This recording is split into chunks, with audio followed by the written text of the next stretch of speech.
like to thank our funders who are listening to our conference today.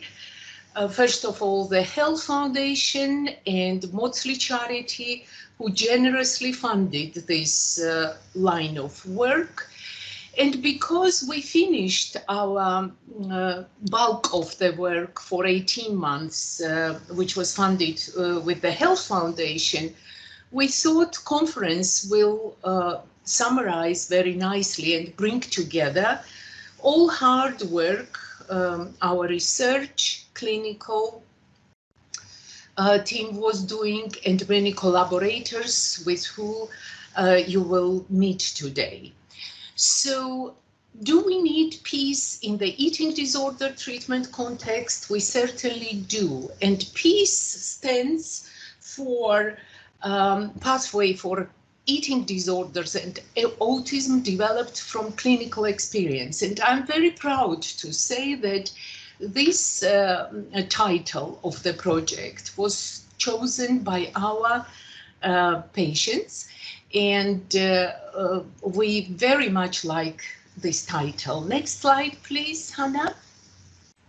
So who we have today, one of the joys of the current pandemic is that we are limited to have face-to-face contact, and I'm really sad to see so many friends, colleagues, collaborators online and not being able to talk to you directly. But just to give you an idea who we are online at the moment and what we are like a community, we summarized for you who is attending today. And as you see, large proportion of people have clinical and counseling psychology background. We have quite a lot of psychiatrists, occupational therapists, nurses, dietitians, psychotherapists. And this is exactly the multidisciplinary team who worked very hard to develop this pathway for eating disorder and eating disorders and autism comorbidity. Next slide, please. Well, pandemic and lockdown had lots of negative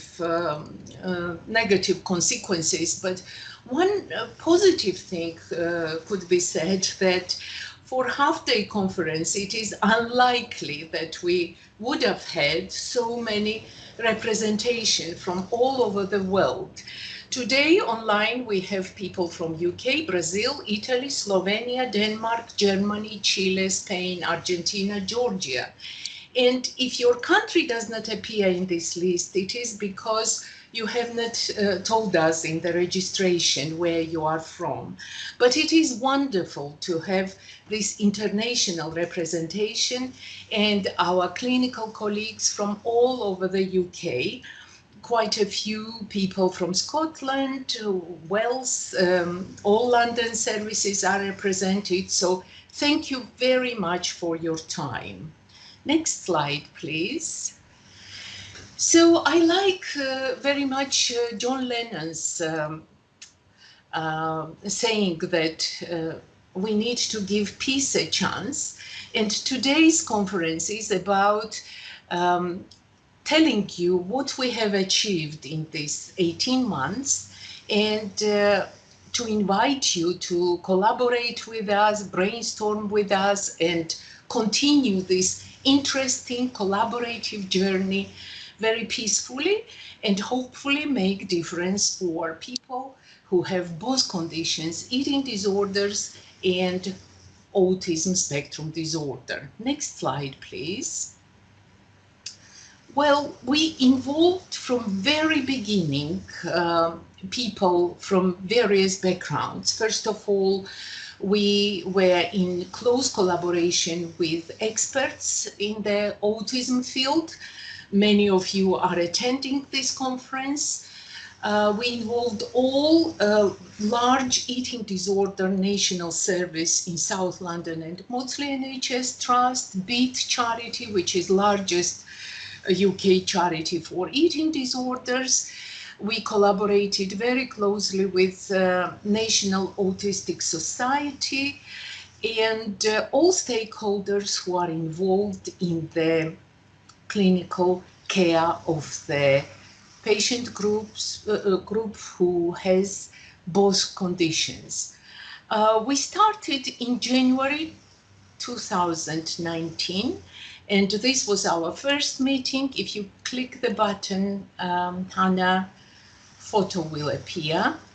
Yes, this is our very first meeting, and since then I'm proud to say our network growed, and we have now very large network of service users, parents and families, various clinicians with multiple backgrounds. Next slide, please. The comorbidity of eating disorders was with autism spectrum disorder was noticed a while ago. In fact, it was 1983 when British Journal of Psychiatry published first paper about Swedish epidemiological study where Christopher Gilberg expressed the idea that people with anorexia might have autism spectrum disorder as well. But then research was not very wide and broad. I must say for last 3 decades, papers about this comorbidity and research evidence has grown. There are excellent studies from Italy, from Scandinavia, from UK, and many other places which provide very solid evidence that people with anorexia might have strong comorbidity with autism spectrum disorder. But certainly it is proportion of people who might have both conditions. Next slide, please.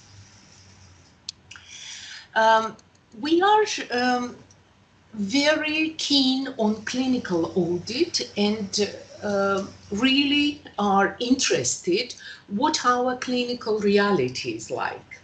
So a while ago, in fact in 2012, we introduced in our ongoing audit measures AQ, which is short, brief self-assessment to look at autism spectrum disorder features, characteristics. It is only self-report, very brief measure developed by Simon Baron-Cohen and his group, but it was really interesting to see that 36 to 37% of our patients scored pretty high on this self-reported measure, which made us think very carefully about this cohort, what they were getting in terms of clinical care and how we could make any changes. And I will tell you why these changes are required. On the left side, you see the photo of one of our patients whose children were diagnosed on the spectrum, and you see very nicely in this picture this young man organized his drawings very systematically on the stairs, and it sort of captures very well this inflexibility and preciseness and attention to detail. Regarding this particular patient, we never thought she was on the spectrum. She has chronic course of eating disorders, but after diagnosis of her children, she was diagnosed as well. So it is very typical that women with anorexia nervosa are admitted in the eating disorder services and getting autism spectrum diagnosis later in their lives. Next slide, please. So there are limitations to self-report questionnaires. We want very robust findings, and we want very robust research on one hand, and on another hand, we want to translate our research findings in the clinical practice and make difference for those who have both conditions. This is Felicity Sedgwick. I was very fortunate to have her in my lab for postgraduate work. She worked in the autism field with Professor Liz Pellicano and did her PhD, so she's very experienced doing ADOS interviews, which is believed one of the gold standard measures these days for autism spectrum disorder diagnosis, one of the measures. So Felicity conducted for us many interviews, and she scored ADOS interviews with old algorithm, traditional algorithm, which was developed for majority of the male cases. As many of you know, we have today professional audience. As many of you know,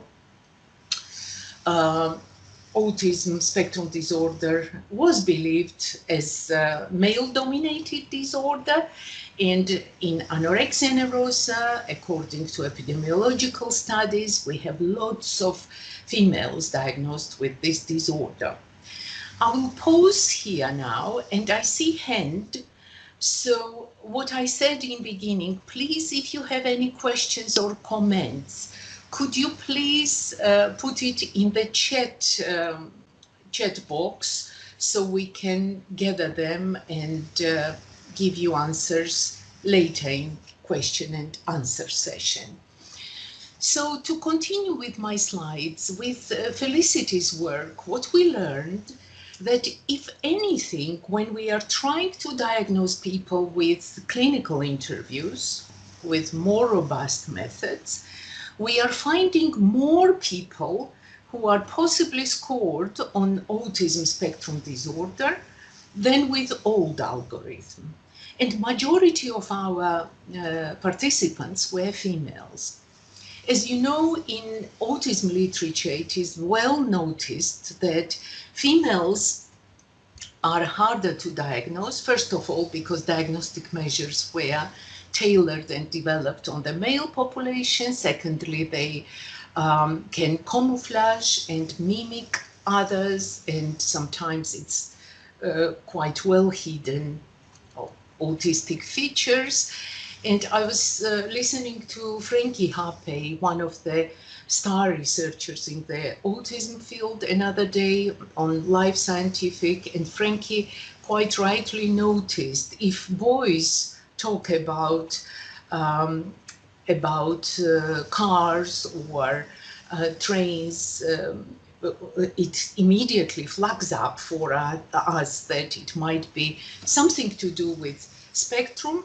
But if girls are talking about favorite boy bands, we don't ask prompt questions, or if they talk about Barbies, because maybe it is really important to explore this special interest and explore whether it is interest which is similar on the spectrum for the spectrum disorder patients. Can I have next slide, please, Hannah? Our own research in our lab highlighted lots of similarities, cognitive similarities between anorexia nervosa and autism spectrum disorder in particular. Here I want to note that anorexia is better researched in relation to autism spectrum comorbidity than other disorders, but it is, I want to mention that there are few studies mentioning that it might be quite high rates of autism in binge eating disorders, obesity, and bulimia is less explored in this sense. So to go back to my main point and take home message from this slide, we have cognitive similarities between Anorexia nervosa and autism spectrum disorders. Heather Westwood's systematic review is a very good example of this similarity. We have emotional and social similarities between these two conditions. And at the moment, there are fantastic investigations going on in Aberdeen University and in our lab, looking at the neurocorrelates and similarities and differences between two conditions. Next slide, please.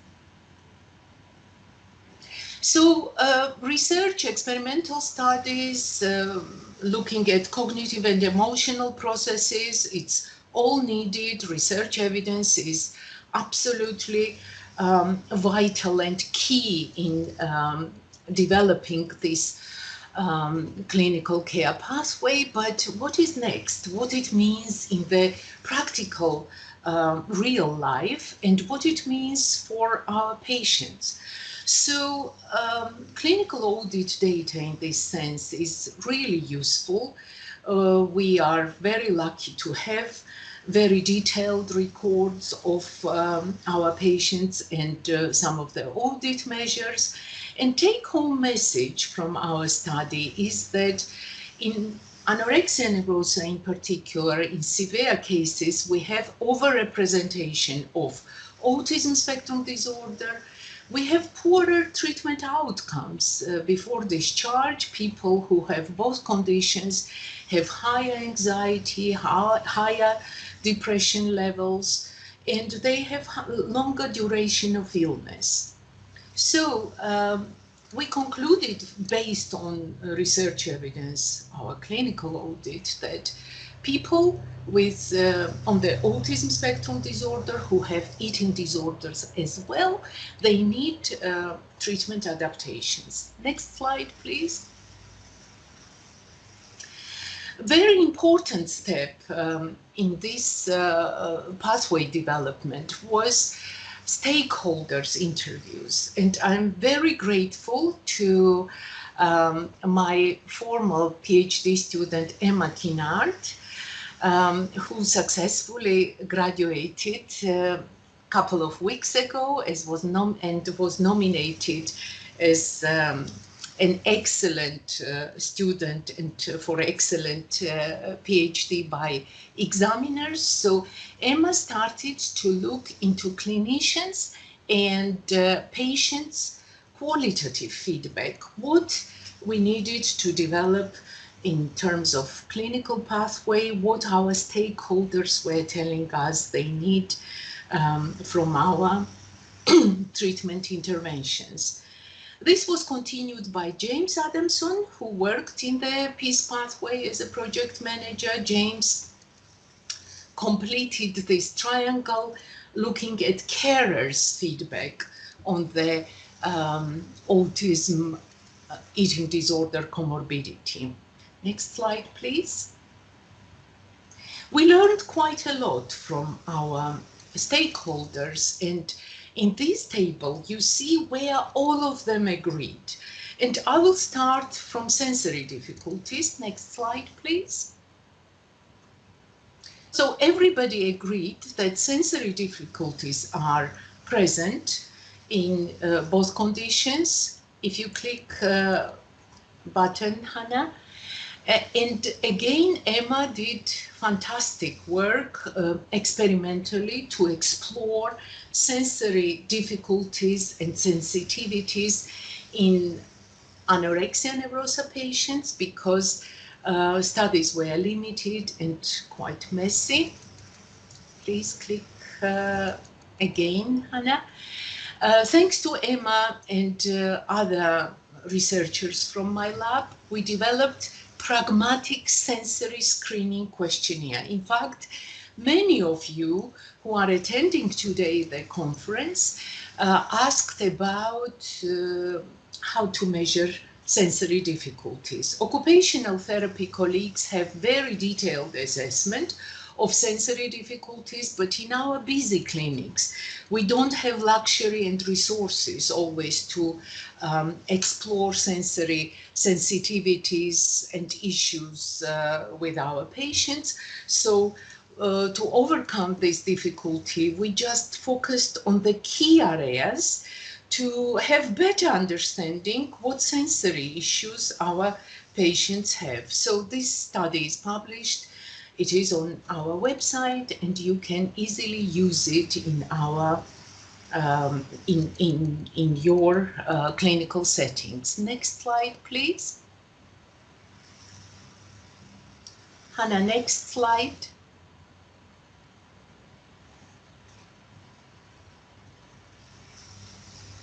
If there is any problem, so you can now click twice. So what was incredibly helpful for us to find out and research about sensory difficulties in our patients, and we collaborated very closely with the Autism, National Autistic Society. You see here a visit from Stephen, who is online now.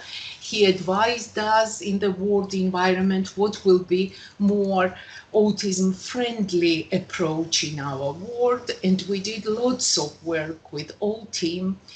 Hannah, if you press further, and once more,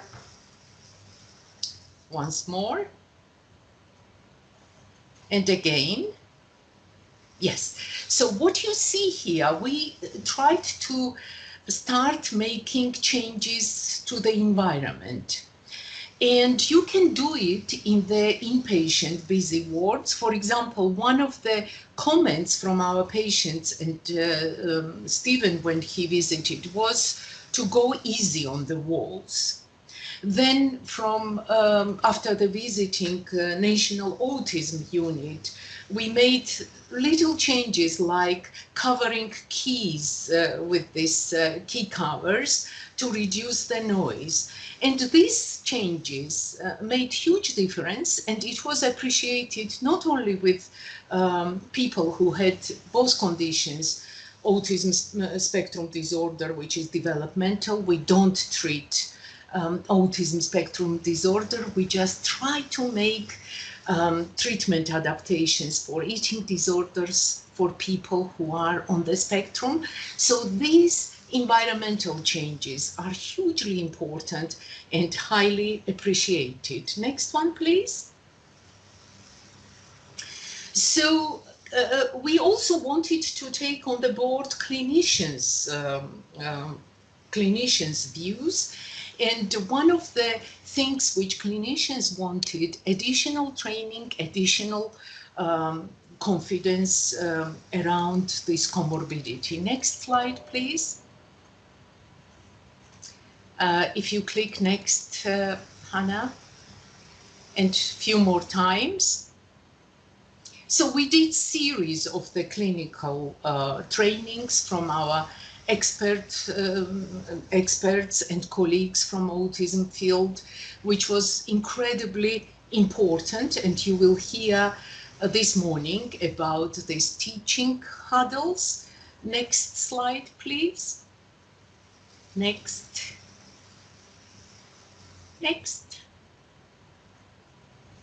I'm running out of time, and if we speed up a bit, Hannah, if you press for me, next slide.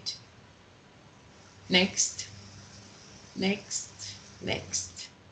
Bad idea online. I'm still learning from this pilot conference. It is bad idea to bullet point slides this way. But again, take-home message from this slide is that after interviewing all stakeholders for our peace pathway, we made serious adaptations in terms of environment, in terms of diet. You will hear about it from our lead dietitian, Kate Williams. We tried to make adaptations in communication style, therapy delivery, We adapted materials for clinicians, patients, and families. You can see all these adaptations from our website. Next. Next, please. So overall, peace pathway is our attempt to make treatment more friendly to people who have autism spectrum disorder. And here I will use Puki's quote. Puki will talk to you later in the afternoon. The combination of autism and starvation is like autism on steroids. We can't say it better than Puki said. And we try to make it easier for our patients to be more sensitive and more knowledgeable about difficulties perceiving treatment. Next slide, please. So what we are trying to do to have more written communication, more specific language use, no open questions, and many other adaptations. If you press next slide, please, Hannah. So our treatment packages look like this. Lots of games, lots of experiential exercises, which makes it easier for people to follow the therapy process rather than have lots of verbal communication. Next slide. So I will sum all I was saying, what we know and what we can explore to minimize gap between research and clinical practice. Lessons from the piece are that adaptation of the treatment is absolutely necessary for the large proportion of the patients we see in the clinics. It is really important that we involve multidisciplinary team in this work, and we can do better job for our patients and do this effectively and cost effectively. I have to stop here and give opportunity to my colleagues who did various parts of the peace pathway to tell you about amazing work we have been doing, and I will stop now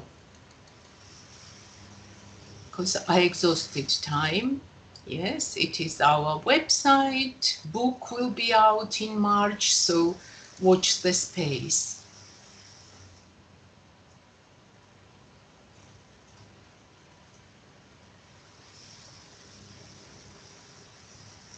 Thank you.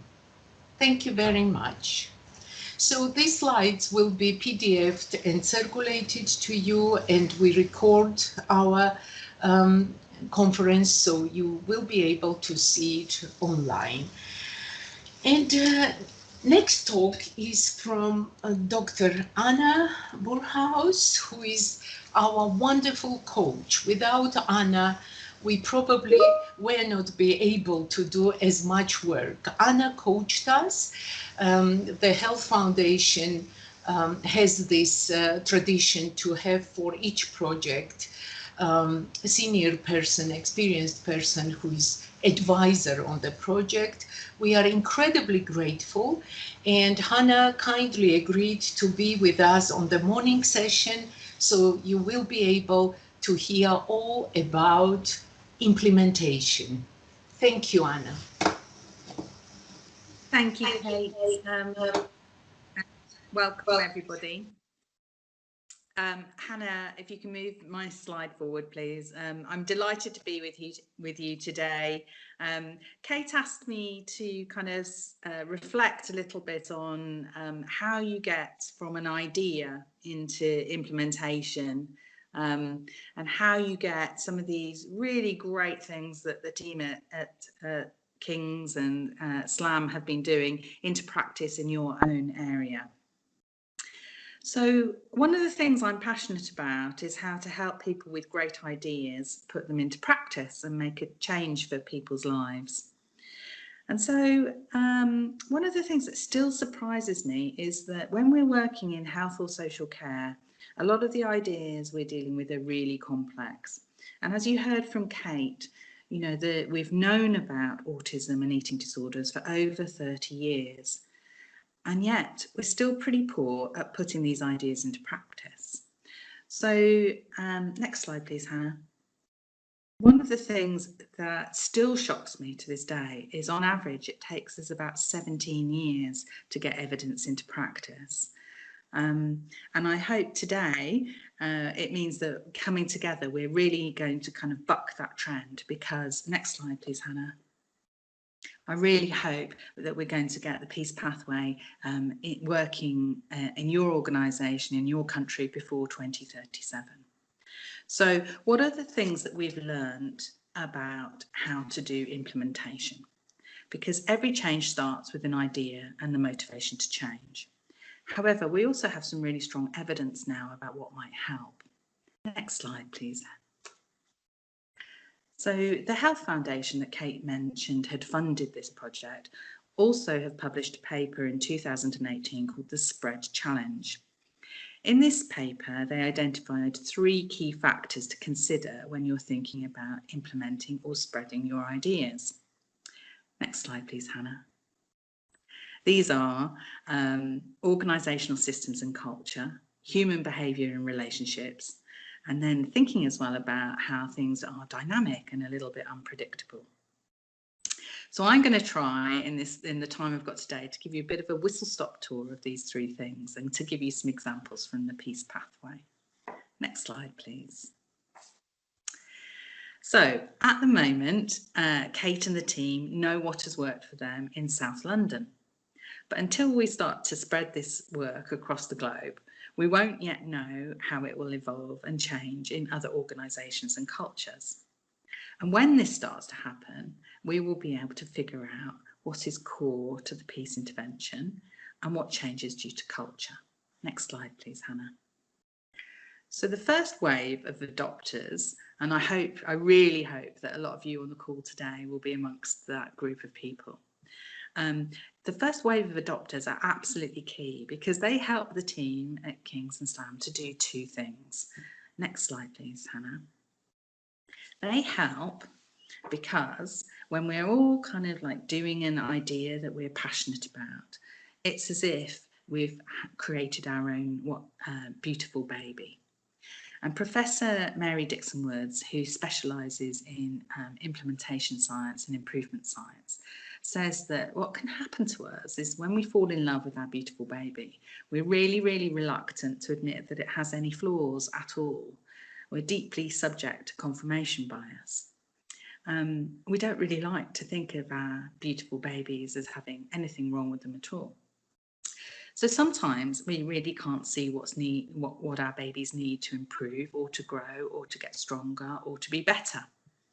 But actually early adopters help us to spot things that can be improved, and they help us to strengthen the core intervention. So, you know, your help with that would be much appreciated. Next slide, please, Hannah. Secondly, when we work, particularly when we've worked in an organisation for a long time, we're absolutely unable to see the culture anymore. And we don't know which bits of our intervention are applicable in universal settings and which bits have been made possible by the organisation that we work in. So a bit like this slide, culture is the kind of the shark in the background. It can either be a really kind of positive culture that supports you to do this work, or it could be a culture that really makes it hard to get this work off the ground. So for instance, when we think about the work in the Peace Pathway, the support that Kate talked about from the National Autistic Society was really vital for this project. But what happens if you haven't got access to the National Autistic Society or an equivalent in your part of the world? Or if you've got an organisation that was very insular and wouldn't really want you to look outside for external stakeholders? Next slide, please. So when you take the Peace Pathway and some of the ideas from today back home, you may find that not everything that Kate and the team described today works for you. So we would really encourage you to take an experimental approach to implementation, learning what you have to do to adapt this model to fit with your own culture. And sometimes using a systematic approach to that implementation, maybe using a quality improvement methodology, for instance, can really help you to capture and measure the changes that you're having to make. And the team here would be really interested in what you find out. So please let us know. We'd be really open to learning from you. Next slide, please, Hannah. So the second thing that the Health Foundation report highlighted was the really important aspect of people in helping you to kind of implement and adopt a new way of working. Next slide, please. So all good ideas need people to back them. And early adopters tend to be the cheerleaders at the beginning of this kind of curve here. This is Roger's innovation adoption curve. So the innovators would be key people like Kate and the team. And then we're hoping that you will be the early adopters, the visionaries in this kind of example that will help to persuade people that peace is a really great intervention. So we know, next slide please Hannah, that the rate at which change spreads is different, and different people have different kind of emotional reactions to things as well. So one of the things that you could do to help the project is to help persuade people that it's important that they get involved. Next slide please Hannah. And you can see how the emotions of change kind of map onto the kind of different kind of stages of Roger's innovation curve. Next slide please Hannah. So what we know about change and helping people to make a practice change is that you have to create a shared sense of purpose, and that's one of the reasons for the conference today. We know that this is an issue, and we hope that everybody's going to help get us together to make changes. And then you need the kind of courage to have a go, even though you know that journey might not be easy. And if you want some ideas about how to kind of inspire people to change at all levels on that adoption curve, then have a look at the IHI's Psychology of Change framework. It's really helpful, and it's packed full of really kind of practical tools to help you. Next slide, please, Hannah. So the final point that the Health Foundation report makes is that you can start off any project thinking that you've got a clear plan, and then things change. So you might start off today going away thinking you're going to introduce some kind of changes to menus, for instance, and then find out that when you get back to your base, actually it's a bit more unpredictable than that. Next slide, please. So we know that there are 8 things that help any idea to get embedded. These things are really important. And one that we'd like to kind of maybe try and collaborate on is around funding, and to try and get some ideas of how we might pull our resources together in order to kind of think about taking this forward together. So if anybody knows of any sponsors or grants around, I know Kate would be really welcome, really open to welcoming any ideas about collaboration. But if you look at your own environment, have you got all 8 of these things in place, or actually would you need to make some changes? Next slide, please. You'll hear today about the training huddles and how core it is to helping people to learn how to implement peace, for example. So that would come under the kind of capability building piece. And what we're trying to do is to inspire local kind of action, really, so that you feel that you think about the relationships that you need to build in your environment to make this work. Certainly, as a coach, I've witnessed firsthand how the relationships within the team have really helped this to be an excellent project. Next slide, please. So, peace has some technical elements to it. You'll find that there's a really good, strong research background. You'll find there'll be some ideas today about how to teach, how to think about diet, how to think about environment. But it also includes a whole lot of adaptive elements that you will learn about in your own context. So to take what do I mean by this? Let me try and explain it. So if you think about what we've all been through in COVID recently, a technical solution to that would be that we develop a vaccine, a really effective vaccine. That would be amazing. But then on top of that, we've all been having to make incredible adaptive changes, haven't we, to how we kind of cope with the circumstances at the moment. Next slide, please, Hannah. So you'll see from this slide that in my life, I've had to get into adaptation. I've had to start seeing patients from my kitchen along with my new co-worker, my cat. I've been having to wear a mask. I've been going from meeting to meeting, and there's been a big change in the UK as well, I think, about how people have valued key workers and working in the NHS. All of these things are kind of unique to me and my environment. But when I discuss this with other people, I might find that we've got some things in common. What we're inviting you to do really is to start to kind of experiment to see how you need to make adaptations to the peace pathway, and then help us learn as a community about which of these factors are more likely than others. Next slide, please. So the way that you might do this means that you have to have quite a kind of flexible approach to the implementation of peace. And certainly we want to help to create a community practice where you can draw on kind of ideas from each other and create a kind of internal kind of knowledge that we can then share between us. Next slide, please. So I thought I'd end with some helpful kind of questions. I'd be really interested by the end of today in helping us think about what elements of peace would you be interested in adopting, what bits of peace do you think might fit with your context, and then what skills and capabilities might you need as an early adopter to help you, what resources, training or coaching might you need. And then the final ask really would be whether you're willing to join us in this learning community to try and make this change something really significant and mean that we don't have to wait till 2037 in order to give peace a chance. So thank you for listening today. I think you're going to really enjoy the rest of the day. The passion and the spirit that the team have got is infectious, and I really hope you go away from today feeling inspired. So next slide, please, Hannah.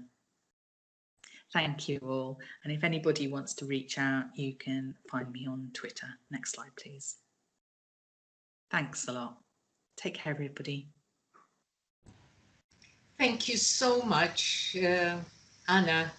Your help was absolutely key for our project, and we really value your input in every aspect of this amazing work. Anna will be with us this morning session, so if you have any specific questions to Anna, please place it in the conversation box, and we will cover them in question and answer session. Also, thank you very much, Anna, making us back to time because my slides exceeded the allocated time. Okay. I called it the joy of implementation because it's been such a joy to work with you all. So thank you very much. Thank you. Our next talk is from Katie Smith. Katie worked on the peace pathway as a project manager for last 12 months. First of all, I want to congratulate Katie. She is joining from October clinical psychology course in UCL, and this is my opportunity to say huge thanks for enormous work she has done for Peace Pathway. Over to you, Katie. Thank you, Kate. Today I'm going to be talking about clinicians and how we've supported them throughout implementation. So comorbidity confidence, the missing piece of the puzzle for clinicians. An overview of what I'll be talking about in the next 10-15 minutes or so. What we knew then, so at the beginning of the pathway, when we first started up, what we knew about the baseline needs of clinicians. What we implemented, so starting with training, we developed a training program for clinicians and did that over the last 4 years. And also Huddles and snapshots is something that we introduced, as well as regular case studies. And then I'm going to round off with what we know now. So starting with what we knew that this group of patients had poorer illness outcomes.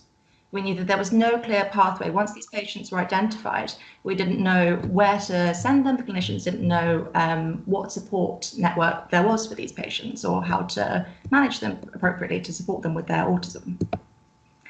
And we know from Emma's interview, so Kate mentioned the baseline needs assessments that were done for the triangle of needs. And from clinicians, we found out that clinicians felt they lacked confidence with supporting this group, that there were issues with communication, and that specific modifications were needed to help support these patients. So as I said, we introduced training. So this was actually done slightly before the pathway was implemented as well. We've been doing this for the past 4 years to support clinicians. So in 2017, we had some training. We had looking at autism in females, diagnosis and treatment of autism, and also how we audit it. So in our own services, Kate spoke a bit about the AQ10. In 2018, we had some training on autism and eating disorders from Kate, autism and anxiety. 2019, this is when we started evaluating training in 2019. So we looked at ADOS training, ADI training, so looking at actual diagnosis, and we had all our clinicians attend this. They were all invited to attend, and this isn't because we had every clinician actually doing these assessments. It was so that they understood the assessments better, so that they could interpret the reports, understand a bit more about how someone could be camouflaging, what autism might look like, and this has been really valuable for our clinicians, and also in terms of modification and how they would support these patients. We looked at modifications for CBT. We looked at sensory adaptations as well. And we managed to get in a couple of training sessions before we all had to go into lockdown. We had some DBT adaptations, so this was really well received by our clinicians, as well as formulation, so looking at how you might formulate an autistic patient. So as I said, we evaluated training for the past year, so from 2019, and in total we've had 100 attendees in our training sessions. And the overall confidence in supporting the comorbidity has increased from an average of 46 out of 100 to 68 out of 100. And confidence in making adaptations for these patients has gone from 46 out of 100 to 64 out of 100. And 92% of our clinicians believe that these training sessions equip them with knowledge, skills, and tools to support these patients. And 97% said that the training sessions should be recommended to other eating disorder clinicians. I think that's a really important point and shows that this is a really needed service, that everyone needs these training sessions in other eating disorder treatment services as well. So next we're on to Huddles and snapshots. So this is something that we implemented as a service. These started off as 15-minute face-to-face meetings. So the South London and Maudsley Eating Disorder Trust is spread over 2 sites. We've got the Bethlehem site and the Maudsley site. At the Bethlehem site, we've got the inpatient and step-up services, so intensive day patient. And in the Maudsley site, we have day patient and outpatient. And so we did a huddle on each of them weekly. And these were only 15 minutes, and the team met up, had a huddle, and this actually changed during COVID, where we combined the 2 huddles to make one 30-minute virtual huddle. The structure of these, we spoke about updates from the pathway, what was going well, what we were maybe facing challenges with, discussing them as a team, thinking about how we could move forward with this. And it was also a really useful place to talk about the PEACE patient. So if a clinician was seeing a patient, maybe they had a specific struggle with a patient, airing out with the team, getting everyone's opinions on. We had some really creative discussions about how we could support individuals and also learning from others. So someone might have this might be working really well with an individual. You should try it, that sort of dynamic, which was really, really great. And actually, we found that when we started the 30-minute virtual huddles, that we ended up with a little bit of extra time. So we decided to squeeze in short presentations. So these were 10-minute presentations that we did at the start of the half-hour huddles. And these were normally on something that someone had maybe developed. So it could be a new tool that someone was working on, presenting it to the team, talking to the team, getting some feedback on it before it was piloted, or it could be maybe an evaluation. So maybe if something had been, maybe like the sensory wellbeing workshops, which you'll hear more about from Emma later, hearing about evaluation from them. So just presenting it to the team saying this has been piloted on this ward and this is what patients were saying. just to keep the team in the loop and to develop further all our ideas, which was really useful. So we also evaluated these huddles. This was just 3 questions that were either on a whiteboard at the end of the huddle, which people had to scribble on a whiteboard, or it was an online tool that people were sent out after the virtual huddles. We found that 93% of our MDT felt that the huddles improved MDT cohesion and communication. 100% said that the huddles kept them up to date with PEACE implementation. 79% said it increased their confidence. 86% said it helped them adapt practice for PEACE patients. And 100% said it made them more aware of the challenges faced by PEACE patients. So in terms of huddles generally, we see from our clinicians that they were successful for us. The underpinnings of a huddle, as defined by Best and Williams in 2018, said that a good huddle has teamwork underpinnings, good communication, education, and a shared professional identity. We found from the feedback from our clinicians that the underpinnings of our huddles were team contribution and collaboration, pathway progress updates, so again, communication, keeping that dialogue, learning opportunities. This was especially with the short presentations that we were introducing, and also organisation of the huddles, so keeping it regular and keeping it really collaborative and lots of updates, so keeping that group together. And we found that 97% of our clinicians would recommend huddles for other implementation pathways. So this is also not just specifically for autism and eating disorders, but for other implementation. So in terms of what we need to be mindful of when using huddles and implementation, so things that necessarily didn't always go to plan that you have to keep in mind if you want to introduce these huddles. Attendance. This was especially important at the beginning. We found that attendance we struggled with a little bit. This was maybe because we found that on our inpatient ward there were lots of other huddles, and so we ended up changing the name to snapshots, which you might have seen before. And so that sort of refreshed it, made people think it was maybe something that they hadn't been to that week, and it really got people attending. We also put up a lot of information posters. So we put these everywhere, like by the sink where someone might be washing their hands, outside meeting rooms, in the nursing station, places where someone might have a minute to read them, to learn a bit more about PEACE and get them a bit more excited, a bit more involved, a bit more curious about it. And that really helps with our attendance as well. Also timing, if you say you're going to be 15 minutes, stick to the 15 minutes, especially if it's around lunch break. Focus, we found that this was a more of an important issue when we combined our 2 meetings. So when we had the inpatient step up and daycare and outpatient all together, we found that we might be talking about a meeting that was maybe specific to inpatient, and that wasn't really relevant to everyone who was attending. So really keeping a focus. We found that a pre-agenda really helped with this. We'd send out a weekly pre-agenda and people would reply back if they wanted to add things to the agenda, and then really trying to stick to that throughout the meetings. And that really helped with our timing as well. And also application, we found that clinicians were really interested in learning about the application and how things were being implemented and how they were being received. And this is again where the presentations came in really helpful with the piloting and the evaluation of them. Case studies, this is something else that we implemented. So these were at the same time of huddles. They were once a month, but they were an hour long as opposed to 15 minutes or half an hour. And this is where we would do one across each of the sites each month. And now that we're virtual, we do one each month.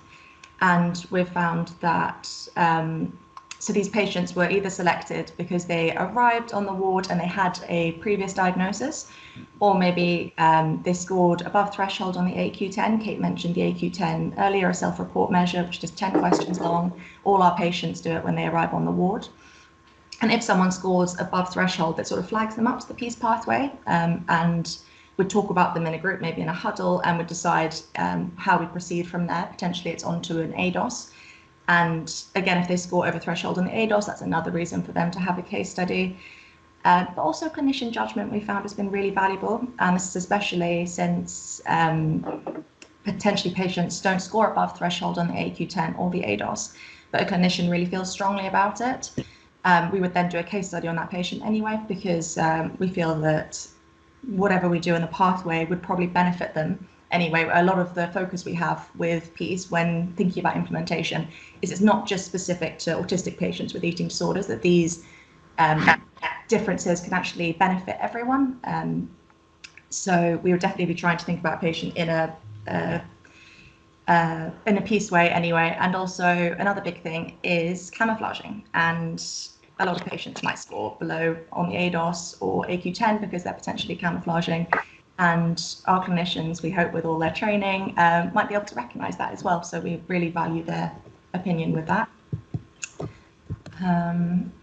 So these case studies would have an MDT input. So this would have input from everyone who was involved in that individual's care. We would think about their background, previous admissions. We'd talk about dietetics, so thinking about their meal plan choices, thinking about their psychological therapies, family therapies. We've actually, luckily, in the past few months, been able to also have input from their carers, which Madeline will talk more about later. And all that information together would have OT input, nursing input, medical input, and all that together would make a really rich presentation of that patient, and would be able to think about them in all their different contexts of care and think about what's working, what's not working. Maybe someone's got something specific they do with a patient in terms of supporting their autism that really helps them. Maybe there's something that's blocking someone, just discussing all that together and thinking about the person as an individual. And we found this a really useful tool for care cohesion as well. So what we know now. So we know now that training is useful in increasing clinician confidence. So it equips them with the skills, tools, and knowledge they need. We also know that Huddles are transferable and they have proved successful in clinical implementation. My control's gone. And we also know that case studies are really helpful in creating a consistent message in care, and that we are able to learn from each other and each other's practice in terms of this as well, and supporting the patient. Some references. And that's it from me. Thank you, everyone. Thank you very much, Katie. Fantastic. So we are now back in time. We have a little bit more for, hopefully, for question and answer session.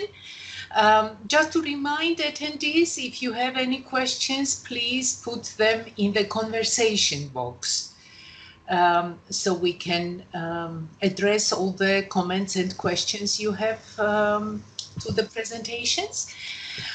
It is my pleasure to introduce our next speaker. Katie already talked about importance of case studies, and we learned from each case we discussed in the huddles. We had once monthly extended case discussions, and Yasmin Dardil kindly agreed to present one of the cases we discussed on the huddle, which will give you an example and flavor what it's like when we target case and all multidisciplinary team gets together to discuss it. Yasmin served as a project manager in the PEACE pathway, and again, congrats to Yasmin. It is her last piece on the PEACE pathway. She's going to be training in the Royal Holloway University as a clinical psychologist. Over to you, Yasmin, and many thanks for all your work in PEACE pathway. Thank you for the introduction, Kate. I'll start off with a bit of a background and formulation, just so you get a bit more of understanding of the case and the adaptations to psychological therapy and the interventions that adaptations will apply to for this particular case, and finish off with some summary and take-home messages. So starting with a bit of a background.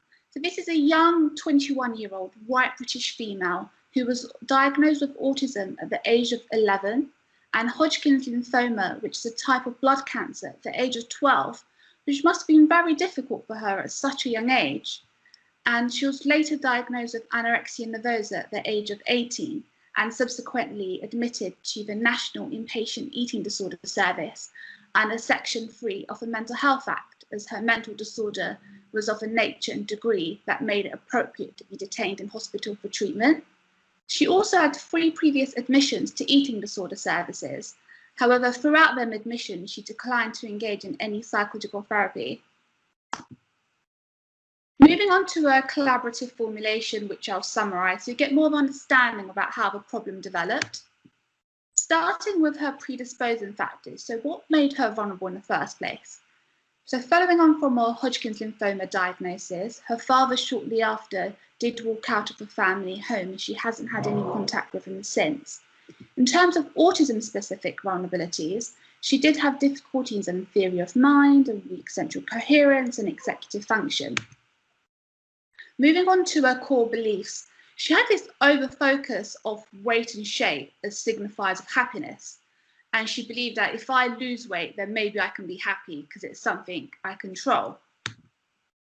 And then her presenting features, so she had the low mood and anxiety, the general eating disorder specific behaviours, the ASC routines and rituals, and the sensory sensitivities, and this detailed focus and inflexible thinking style. Moving on to her precipitating factors, so her triggers. She reports that she had these unrelenting standards of perfectionism and her autism took control of her eating patterns. And then her perpetuating factors, so her maintaining factors. Again, she reports this unrelenting standards of the perfectionism, and she had this detailed focus and inflexible thinking style, which was feeding into her pro-anorexia beliefs and values. And finally, her protective factors, so positive things she's got going for her. Her mother was very supportive in her care, and her stepfather was also willing to adopt her, which she was absolutely thrilled about, as she's longed to have this father figure in her life.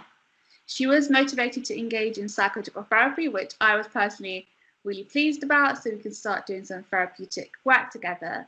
And her motivation to wanting to recover and wanting to have her own family and writing her own books.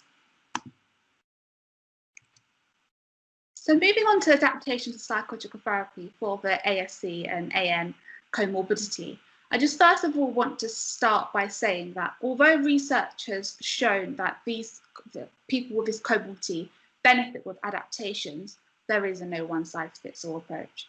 You have to get to know the individual themselves and tailor and modify the interventions based on their own cognitive and communication needs.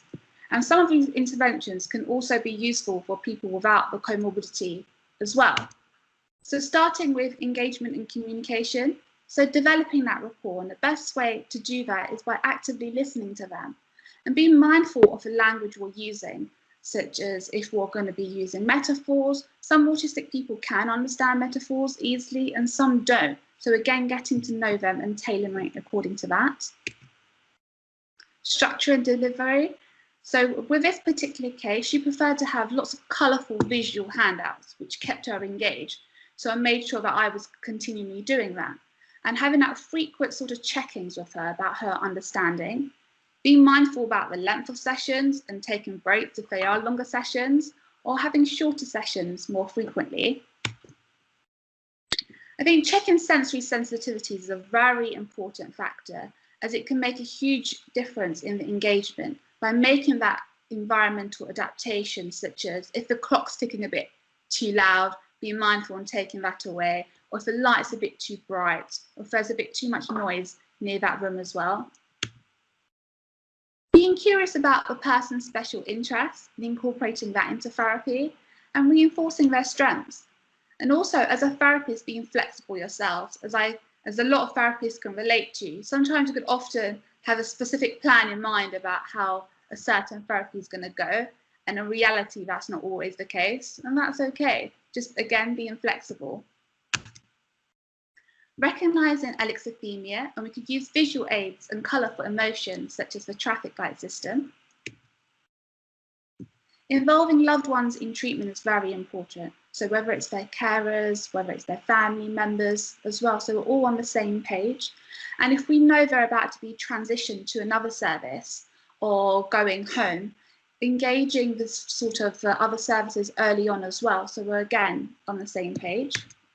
And having that shared understanding, by using collaborative formulations and goals, and communication passports, which I'll talk more about in a bit. So one of the first interventions these adaptations were applied to was cognitive remediation therapy adapted for anorexia nervosa, which was collaboratively developed by Professor Kate Centuria and her colleagues. And these are a series of brain training exercises to raise awareness of thinking styles and explore new thinking strategies in everyday life. And research from my lab has supported the feasibility of CRT for the comorbidity in helping with flexibility, set shifting, and that more global approach, so that bigger picture thinking. So with this particular case, she would often report that she likes being detailed, but she wants to be flexible as it will be less stressful. And she has to do certain walks every day and she cannot deviate. And these were extremely specific walks for her, where she would time the amount of steps that she would take and monitor the millisecond as well. So one of the things we decided to do together was identify CRT goals. And one of the first goals was for her to take a different route during her walks, for us to do a mindfulness walk together, which will increase her flexibility. And then she'll try to do a mindfulness walk on her own, where she could change her walk slightly. And then explain CRT to her mother and come up with another CRT goal together. And I think this is a great way of getting the carers involved in early as well. So the sort of themes or the skills that are learned in the sessions are kind of taken out of the sessions as well and reinforced. And also identifying the strengths in her thinking style. Although she had this detail-focused thinking, this can be extremely useful, for example, when she was writing her books, which she does really like. So she engaged really well in CRT overall, and she was willing to engage in more complex psychological work, such as cognitive behavioural therapy. And we agreed to focus on that over-focus she had on weight and shape as signifiers of happiness, by using lots of visual, colourful handouts, which she preferred. So using cognitive restructuring by identifying an unhelpful thoughts and challenging that with alternative thoughts, and then using them alternative thoughts to make a colourful mind map. So again, which is very visually appealing to her. So in terms of outcome, someone who hasn't engaged in psychological therapy before ended up engaging in 30 out of 30 sessions overall. She actually requested for additional sessions herself, in particular with CRT, because she wanted more help with being flexible. There were improvements in neuropsychological outcome measures, such as the very complex figure task, which is measuring that global approach, and that Brixton task, which is measuring set shifting. She was able to restore her weight and move to a residential unit. However, she did have some worries and concerns with engaging with new staff and new therapists. So we decided to develop a communication passport, which you can find on our website, as Professor Kate Centuria previously mentioned. And with this, I wanted it to be very simple and a one-page version, although there is an extended version as well, which you can highlight about the ways that she would like to be communicate with others, such as using visual handouts for her, and identifying the sensory needs just to avoid that sensory overload, which can make a huge difference. Identifying the special interests and strengths, her dislikes, and the main message that she would like us to know and how we can support her. And I think finally, one of the biggest outcomes for me personally was just to see that smile on her face at the end, and that was just absolutely priceless. In terms of summary and take-home messages, there is a no one-size-fits-all approach. Some autistic people may understand metaphors, some might not. So making sure we are tailoring interventions based on the individual's needs themselves. Instilling hope, and the very main way you could do this is by working collaboratively and involving their loved ones, and being creative and flexible with possible adaptations to psychological therapy. You can also find more information online in our peer-reviewed publications. And as Professor Kate Centuria previously mentioned, our book is out in March 2021, so please keep an eye out, where we'll do have a chapter dedicated to this case and about adaptations. And I wanted to end by a mantra by Professor Paul Gilbert that me and the patient used during our mindfulness walk together. And it goes, may be safe and free from harm, may be peaceful and happy, may be healthy and strong, and may live with ease. Thank you all very much for listening. Thank you, Yasmin, for this excellent presentation of the case study. We hopefully will have some questions in the end. I do apologize for background noise. And it is time for our next speaker. Emma Kinard will be talking about sensory systems and her research around sensory issues in framework of peace pathway. Emma just finished her PhD and is moving to Oxford to become clinical psychologist. Thank you very much, Emma, for all your work and excellent contributions to Peace Pathway. Over to you, Emma. Hi, can everyone see my slides? Great. Yep. I'm the last presenter before lunch, so I thought it'd be easier if I just shared mine and then we can work out what's going on with the central slides after. So I'm going to talk today about why we think sensory systems need more attention. So our senses just basically refer to how we perceive and react to stimuli from inside or outside our bodies. So I'm sure you're familiar with the 5 basic senses of vision, hearing, smell, taste, and touch. We also have senses which help us gain an awareness of our body. So that can be interoception, which refers to internal sensations like hunger or breathing or heart rate. There's also proprioception, which refers to your body awareness. And you also have a vestibular system, which informs your sense of balance and movement. Emma, apologies, I don't think your slides are moving. I can do them for you if you wish. Thank you. So next slide. And next slide. Okay, so the main thing to bear in mind when we're thinking about senses and our sensory systems is we're all different. Everyone has different sensory preferences. So for example, a lot of recipes use coriander as an ingredient. However, there is a good chunk of the population who think that coriander tastes like soap. And whether or not you think coriander tastes like soap is apparently modulated by a specific gene variant, so it's actually got an underlying physical cause. Next slide, please. So we're all different when it comes to our sensory systems, and there's a number of different things that can feed into those differences. So there can be your sensory perception, so you can be under or highly sensitive.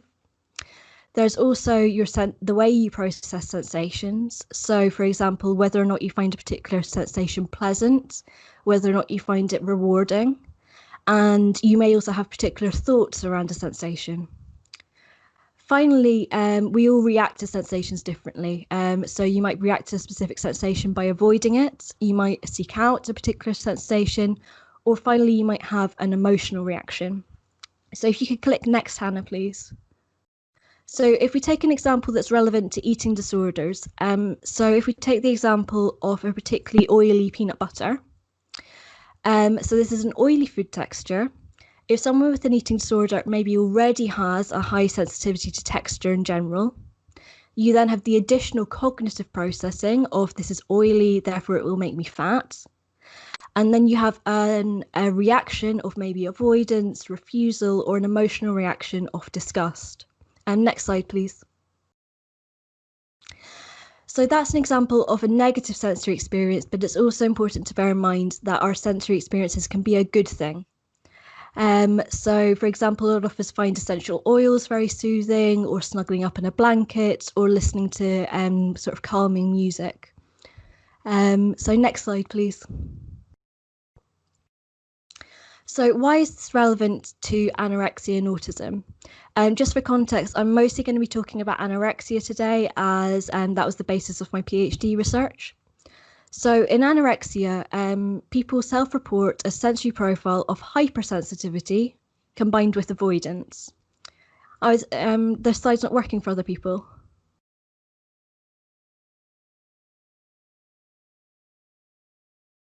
So at the moment, I'm on a slide that's entitled Sensory Differences in Anorexia and Autism.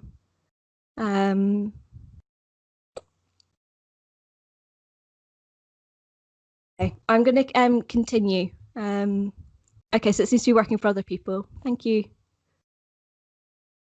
Okay, so in anorexia, people often report finding their sensory world heightened and overwhelming, and therefore try and avoid. In autism, sensory differences are almost universal, so 95% of autistic adults experience sensory differences. However, in autism, these sensory differences are much more varied compared to the typical profile that we see in anorexia. So there may be a combination of hypersensitivity, undersensitivity, and reactions of avoidance or sensation seeking, so it's much more varied. Next slide, please. So why are sensory differences important? So thinking about anorexia only, just to start off with, sensory differences are thought to contribute to developmental and maintaining processes in anorexia. So for example, our ability to taste and smell is really important to our appetite regulation. So for example, I'm sure we've all had that thing where someone is cooking something that smells absolutely delicious and your appetite peaks up. So if you have altered taste and smell, that could contribute to appetite dysregulation. Similarly, I mentioned earlier, we have a lot of 3 different sensory systems that inform our self-perception, so interoception, proprioception, and our vestibular system. And if you have altered sensory self-perception, then that could contribute to problems understanding the self. So for example, difficulties assessing your own internal sensations are thought to contribute to difficulties with detecting emotions. And both appetite dysregulation and problems understanding the self are theorised to be potential developmental and maintaining factors in anorexia. Next slide, please. So sensory differences are important in anorexia. However, they may be particularly important for autistic people with anorexia. This is because sensory differences in autism are common, they're very varied, and they may be slightly different compared to someone with anorexia only. So for example, it's very common in autism that children on the spectrum or their parents report really high food selectivity in childhood, motivated by the sensory qualities. So children on the spectrum may have a very restricted diet because of the sensory qualities. And so you have this issue where even prior to an eating disorder onset, diet is already restricted as due to sensory difficulties. So it creates an additional layer in the formulation. In autism, sensory differences may also impact their ability to engage in anorexia treatment. So as I mentioned, diet may already be restricted due to sensory issues, which may make it more difficult to follow a meal plan. And also, if we think about the treatment environment, particularly inpatient wards, they're not particularly sensory friendly. So for example, if someone has very high sensitivity to sound, that can be really difficult in a very busy ward environment. And as both Kate and Katie have mentioned, adapting treatment around sensory problems was flagged as a priority from our stakeholders. So to quote an autistic patient, if someone is refusing to eat their dinner, it could be because their eating disorder is telling them that it will make them fat, or the food could be touching, it could be an autistic sensory issue. Next slide, please. So what did we do? So we realised that we didn't really have any systematic way in our service to identify someone experiencing sensory differences.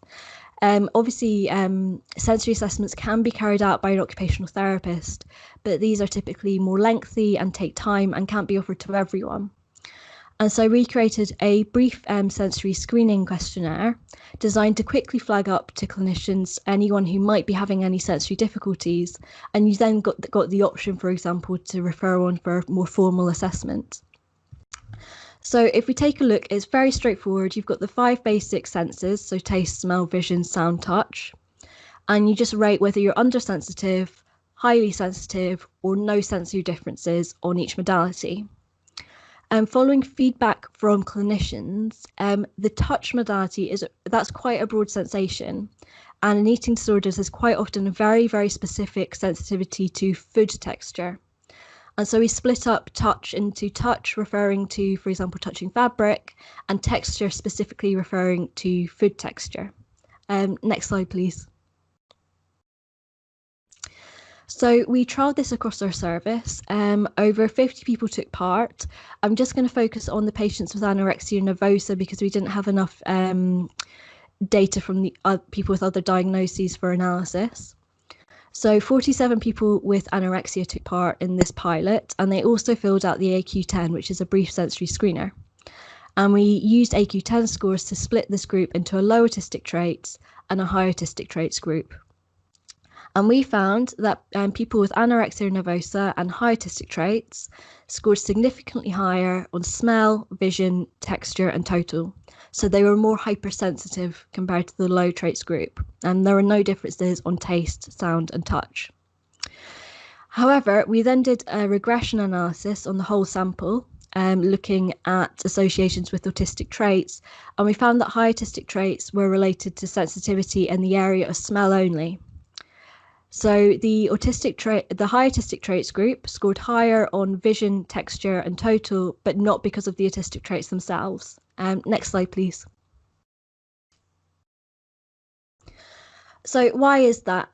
One possibility is there is a third element that is driving up scores on the AQ10 and driving up scores on sensory sensitivity. One possibility is maybe attention to detail. Attention to detail is very heightened in autism. It's associated with sensory sensitivity, and it's also heightened in anorexia. So that's one candidate. Next slide, please. The reason why I'm interested in this kind of dissociation between sensory measures and autistic traits is because it's been replicated in other research in anorexia, including experimental measures of taste, smell, and interoception. The fact that we don't see a correlation could suggest that there's a difference between sensory experiences in autism and sensory experiences in anorexia. And as I said at the start, for example, you have different sensory profiles. So, for example, there might be different underlying causes. So in autism research, there's evidence that there's physical differences in the way autistic people perceive taste, whereas our research suggests no differences in anorexia. Next slide, please. So to go back to the sensory screener, we also took qualitative feedback and had very positive feedback from both clinicians and patients who felt that this was a really useful tool. And I wanted to flag up that all of our patients found this beneficial, both those with and without high autistic traits. So it's potentially useful across eating disorder populations and not just for autistic patients. So to quote our patients, I found this survey interesting to think about how my senses have been affected because of my eating disorder. And it can be helpful to discover what a particular person likes or dislikes, and will help to make the environment more comfortable for people who suffer from eating disorders, especially during meals. Next slide, please. And both the sensory measure is available on the Peace Pathway website, and we've also published this research open access, so they're both freely available. Next slide. The second thing we did was I talked about at the beginning of this presentation that sensory differences can be a good thing.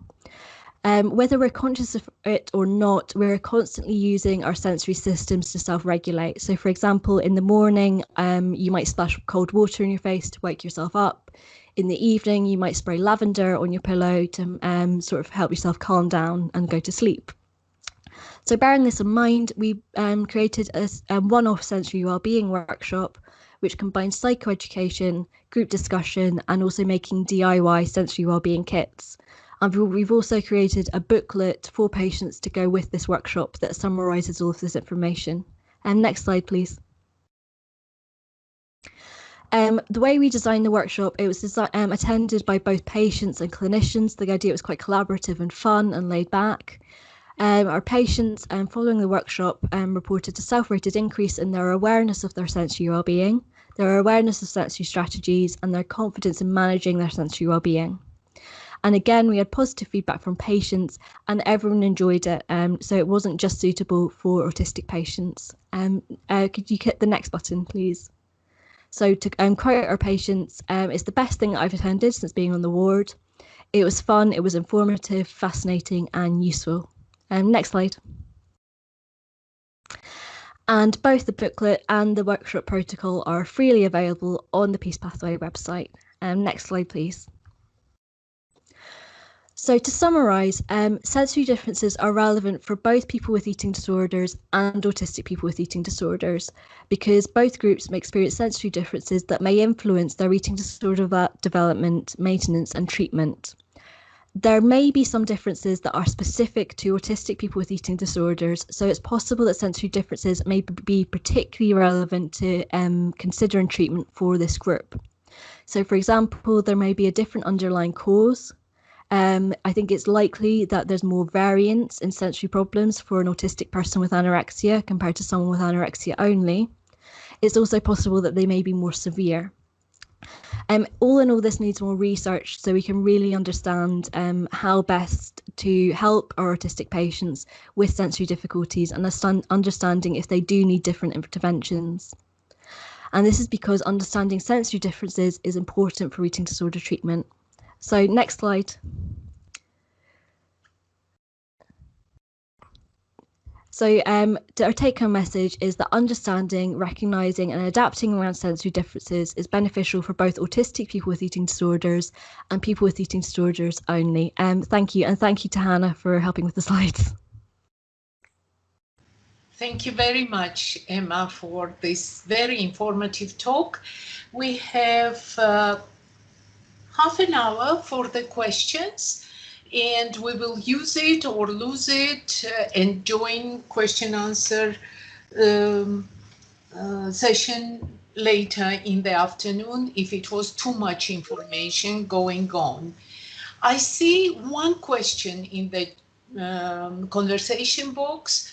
I'm wondering how you manage false positives in diagnosis. Excellent question. We see so many false positives in our eating disorder services, and these can lead to avoidance of eating disorder treatment.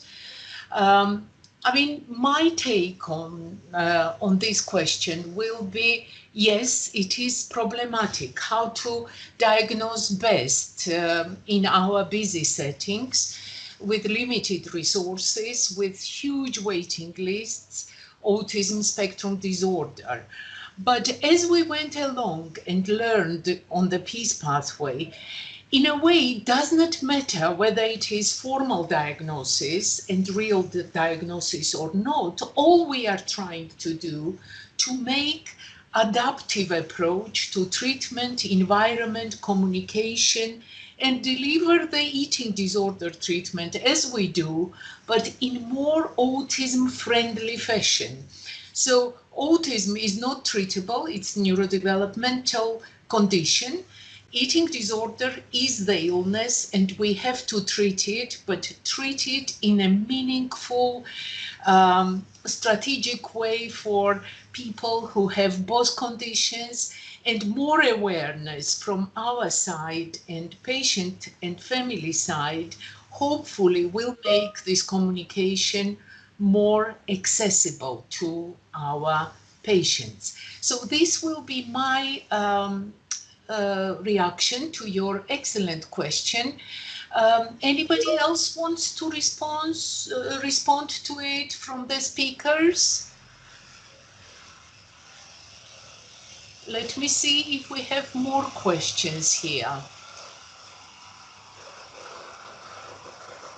Katie and Yasmin, have you kept eye on the questions? Have I missed anything?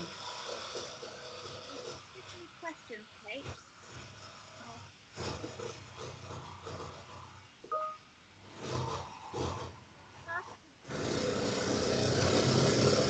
Yasmin, we can't hear you. You are muted.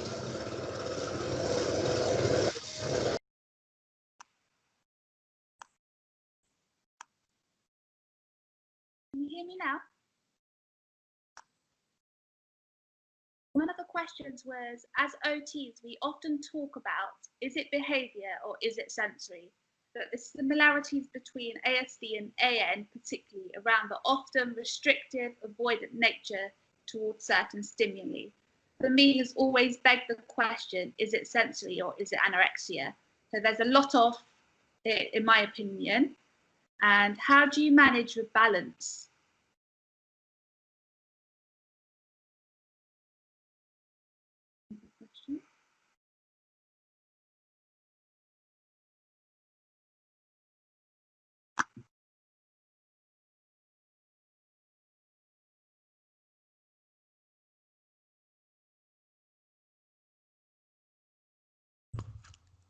Kate, do you want to answer this, or I've got something? One thing, thinking about autism. I have huge background noise, so if you help. Yeah, one of the things when we're thinking about autism and anorexia and sensory things that I think is quite helpful is to ask, was the sensory issue present prior to the onset of the anorexia? Sometimes sensory issues are kind of intertwined with the anorexia, particularly around avoidance. But if someone's autistic, it can be quite helpful to maybe talk to the parents and get a developmental history of their sensory behaviour, and that can help distinguish it from the anorexia itself. If no one else has anything on the sensory, I can move on to the next question. So Pookie's question for everyone is an autism-friendly ward a ward that benefits everyone? And could we use these adaptations as a universal approach? And she notes this is the approach that we encourage in school. Yasmin, do you have any thoughts on this? Because you sort of took the lead on ward adaptations. Thank you, Emma. Pookie, that's a great question. And I definitely agree that the adaptations can benefit everyone as well.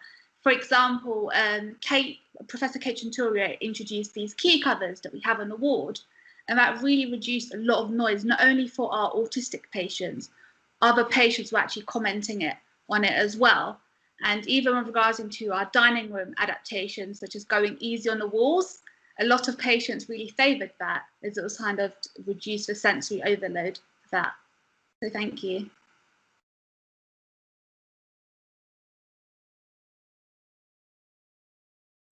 Should I ask the next question?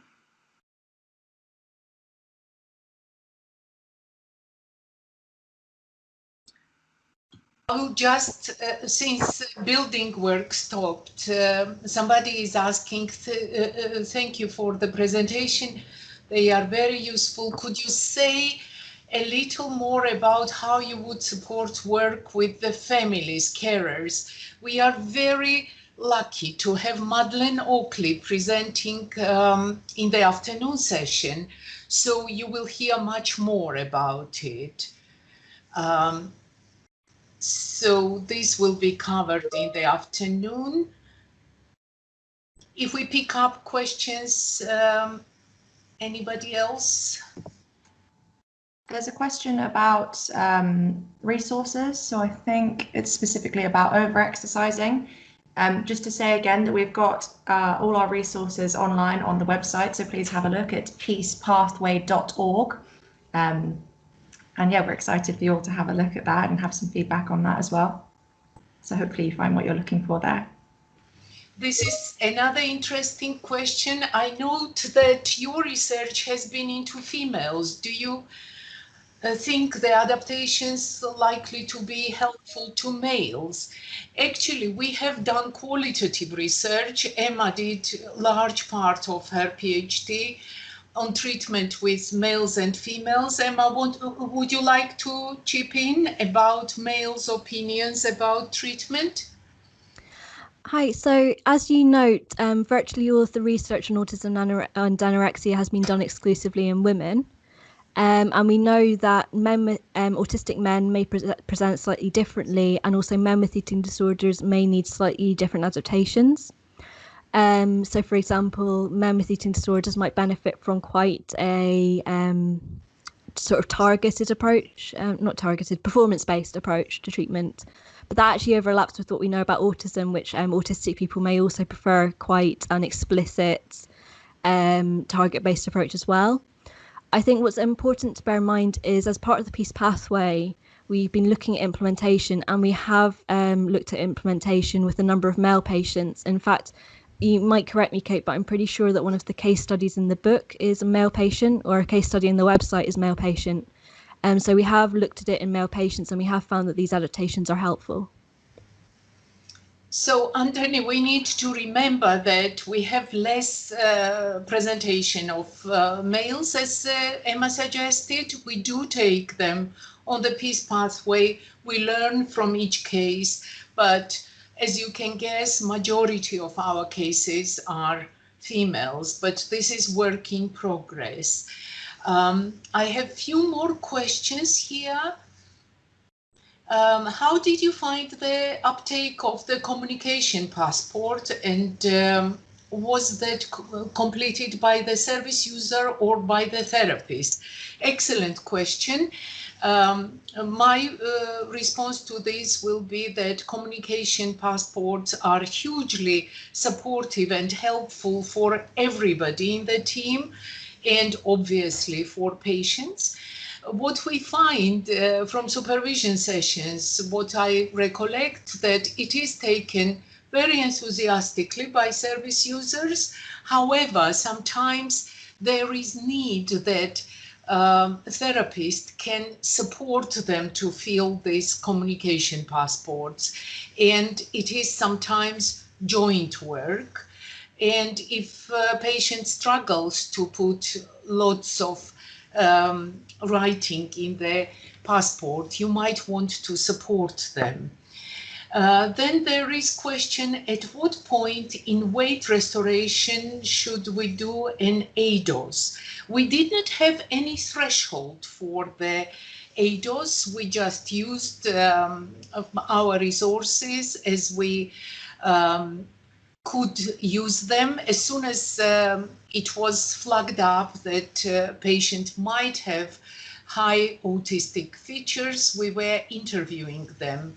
So there was no cutoff on BMI in the peace pathway.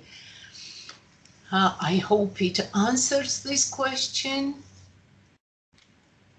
Have I missed anything? Yasmin, are you looking at the questions? I think that's it for questions, but just to add a bit more about the weight restoration and ADOS question. When we do ADOSs, we don't do it for diagnosis, so we do it more for clinicians' knowledge and to learn a bit more about the patient. And we would refer them on to a full ADOS, which we know can take up to a year. So for us, we would do it when we get indicated that there might be some autistic traits to have a look at. There is another question about, when I scrolled, do you have experience in anorexia in adolescents with a family member with autism? Could she share diagnosis? Well, we work predominantly, it is from Adela. Adela, we are mainly adult service here, but we are again lucky to have Dr. Rachel Brandwurst, who is a big expert in the child-adolescent area, and we might save this question for Rachel with the hope that it could be answered later in the question and answer session. I'm trying to see if there are any questions I have missed.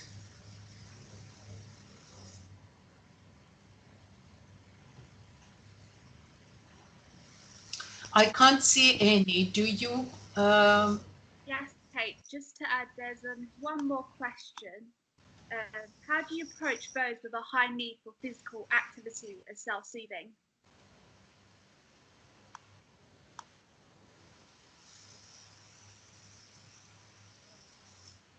Rachel says she's very happy to talk about adolescents later on the course.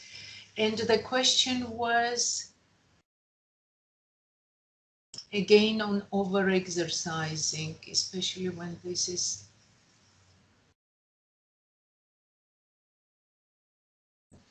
Unfortunately, I don't have ideal answer for you, Catherine, in terms of exercises.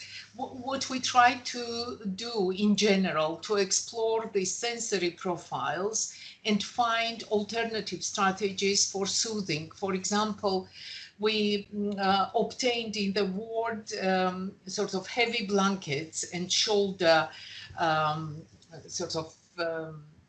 shoulder cover, which soothed patient. And Yasmin, if I'm not mistaken, your patient also had problems with over-exercising, but we were trying to explore these soothing strategies which you were able to replace for her. Do you want to elaborate a little bit on that? That's correct, Kate. So I think a good thing is looking at other soothing strategies that could help instead. And for particularly my patient, she would do over-exercising during her walks. So we've done that walk together and identified other self-soothing strategies, such as being more mindful, because she was attending the relaxation groups on the ward. And the sensory wellbeing workshop that MF facilitated was a great way as well, as it helped patients identify other strategies that can help with self-soothing.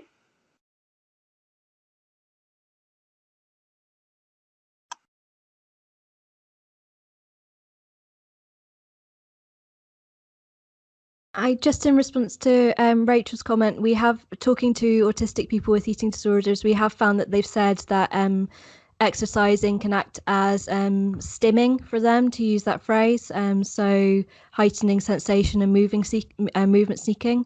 So as Yasmin says, thinking about exercise can also really tie in to that kind of sensory evaluation and treatment.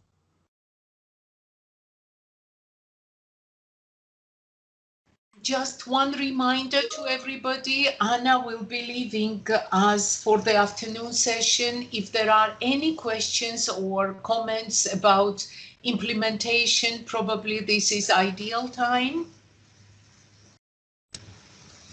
Emma Woodhouse, our wonderful coach in ADI and ADOS, mentions that for diagnosis it is hugely important and crucial key point to collect developmental history. I would like to highlight again, we don't give additional diagnosis to people. We are not specialist service for autism spectrum disorder. However, thanks to Peace Project, hopefully we are now quite sensitive service to recognize this comorbidity, to read reports more carefully, to understand it better, to be more adaptive and a little bit more confident than we were 18 months ago to support people with this comorbidity. So I don't think there are any more questions, unless I'm mistaken. This gives me a great pleasure to thank all the participants, speakers. Thank you for your attention and excellent sort of attendance. We had more than 150 participants online. We will renew our session at 1 o'clock with afternoon talks. And if we left any questions unanswered, we will try to do our best to address them in the afternoon question and answer session. Now, I think everybody deserves a little bit of break after so much information. See you back at 1 o'clock. Thank you very much. Thank you very much for coming back. We will start now. I do apologize for background building noise. It is my absolute delight and pleasure to introduce our next speaker, Dr. Pookie Knightsmith. Pookie was incredibly helpful from day one for our project, and I'm really looking forward to your talk, Pookie. Over to you.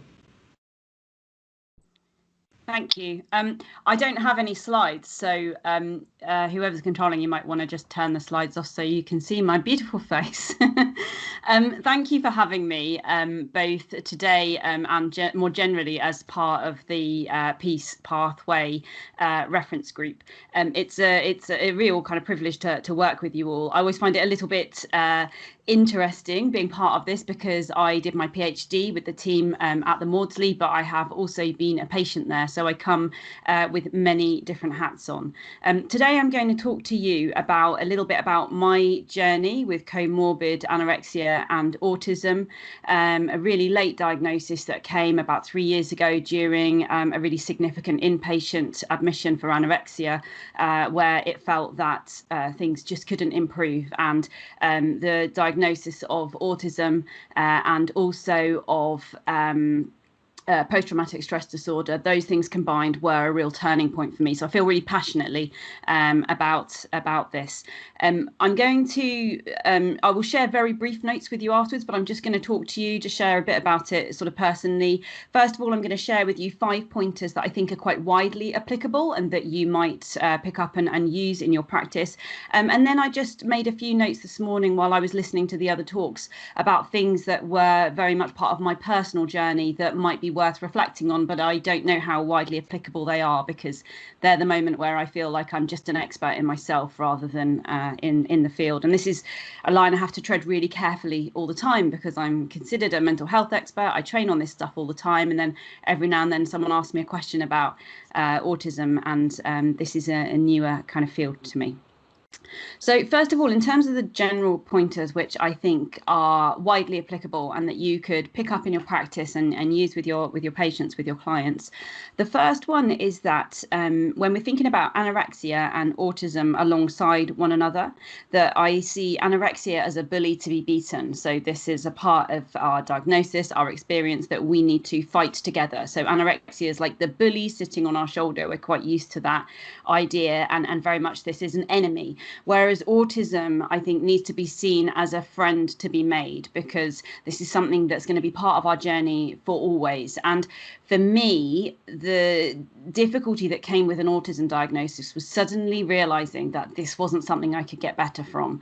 It was something I could learn to live with, but it suddenly destroyed a lot of the images I had of my future. So I remember being at a point with my anorexia where I was entirely bedbound. I didn't have the strength to even sit up, but I still had this image in my head of one day, you know, I was holding on to the end of this rope that said one day maybe I'd get better, and maybe I would be the kind of person who would hold, I don't know, dinner parties and that kind of thing. And I had this very clear vision of this very different me.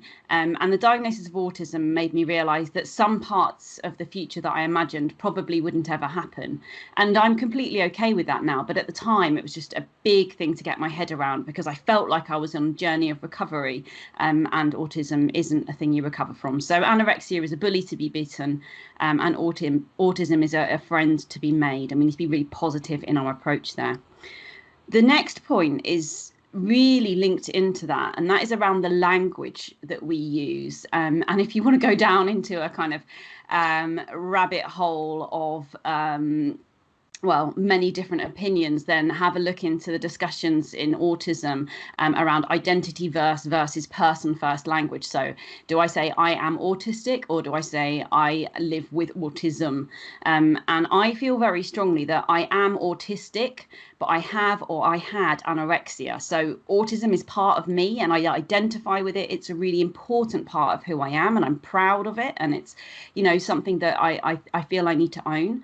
Anorexia, on the other hand, for me, it's really important that I don't over-identify with that label, partly because there's lots of challenge there for me personally when I, you know, now present with healthy weight, yet consider myself always in recovery and always at risk of relapse.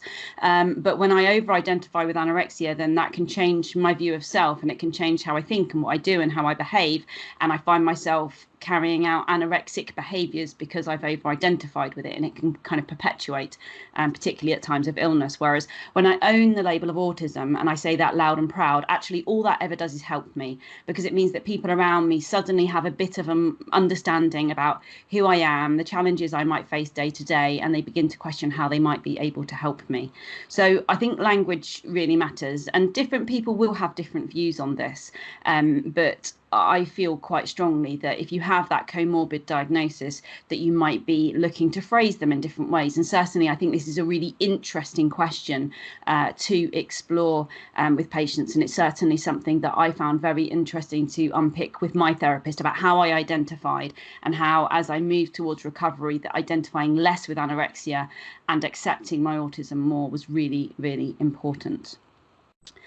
The third thing is that the interplay between autism and anorexia is really, really complex. And I'm sure this is true with other eating disorders as well. But Kate shared that quote earlier that I'd said about when you're autistic and you're starved, then it's like the autism is on steroids and everything is hugely exaggerated and exacerbated. So I'm someone who wasn't diagnosed with autism until really late, because actually I masked really well all the time and I pass as neurotypical, and so we had never looked to seek this diagnosis. It's a diagnosis that's made a lot of sense of a lot of things once I had it. However, I mask it pretty well. However, when I was very ill, none of that, I didn't have any of the energy or capacity or problem solving skills to carry out that kind of masking, and I was very clearly very autistic in nature, as are many patients who are starving, whether or not they have a diagnosis. And I appreciate this was a question that came up earlier,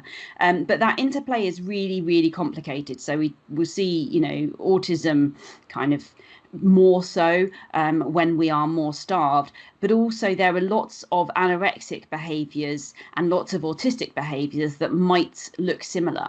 And if we treat a behaviour as anorexic when it's autistic, then sometimes we do more harm than good. So a personal example for me was, I remember being force-fed with an NG tube when I refused to consume my Ensure, because I had an agreement on the unit that there was one flavour of Ensure I would consume, and that was the only thing at this time that I felt able to consume in any way.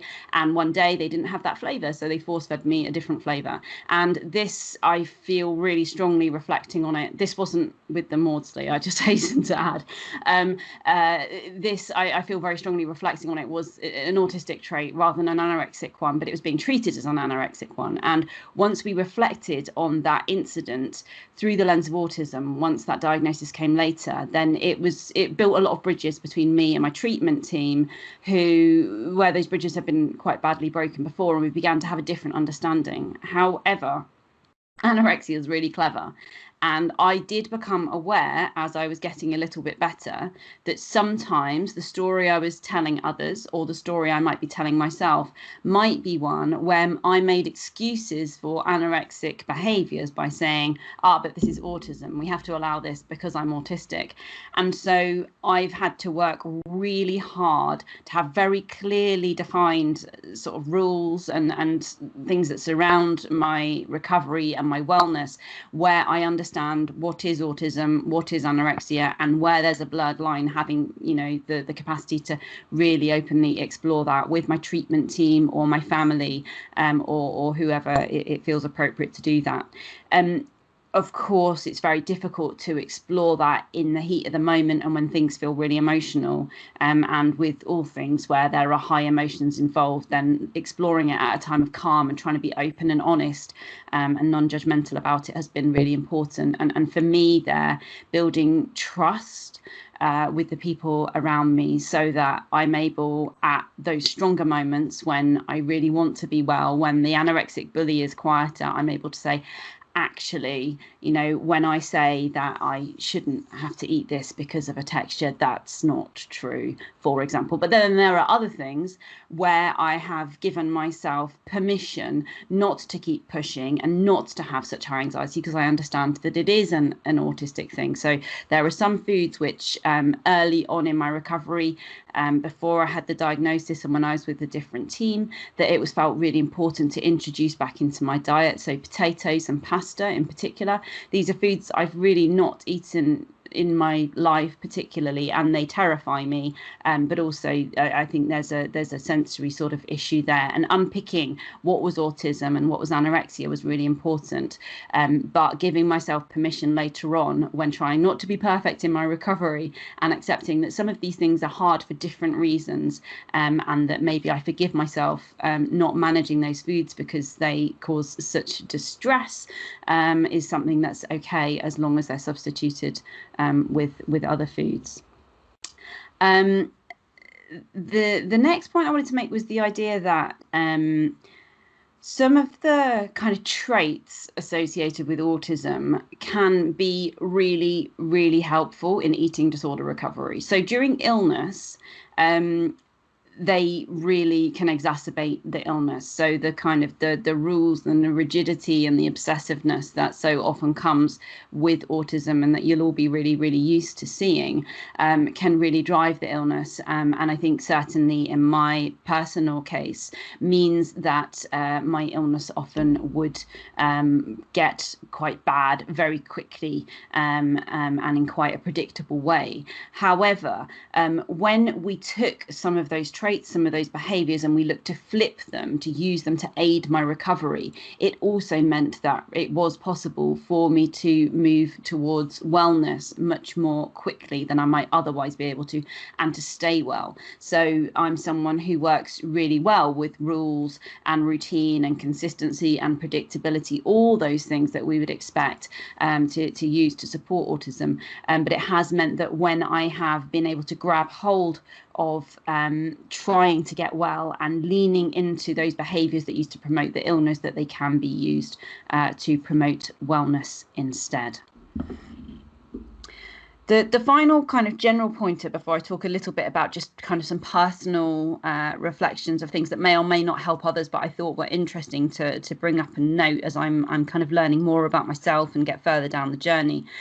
So the fifth point was the idea that autism is for life. So I talked before about autism being a friend that needs to be made rather than the bully to be beaten of anorexia. And the idea about autism being for life was really important for me to talk to you all about, because actually I'm a couple of years into healthy weight and recovery now, but autism is something that I have to live with every day. Anorexia is something that I have to work hard to manage, and it's been a problem for me on and off throughout, from very young childhood to now. But you know, you get to a point where you're relatively well in recovery, but autism doesn't ever go away. And actually making sure that when patients are moving away from intensive interaction with care teams, that they've got the skills and the confidence and the understanding to manage autism day to day is really important, because otherwise I think it's very likely that the anorexic behaviours would come back. Because actually what we find is that when we are engaging with anorexic behaviours, life is a lot simpler. We've got clear rules that we're following. A lot of the other difficulties go away. When I reflect on my own very worst times, I realized that the one thing anorexia always gave me was quiet from the world, because nobody has any expectations of you, and you end up kind of alone really in your illness, not having to interact with others if you don't choose to, and you are able just to interact with food, which doesn't answer back, and it's quite predictable in how it responds. And so I did find myself often, as I began to try and re-engage with life, particularly because I have a very busy career. I have 2 children who are 10 now, but they were a little bit younger at the time, and they you know, that's quite hard work when you're in recovery or ever.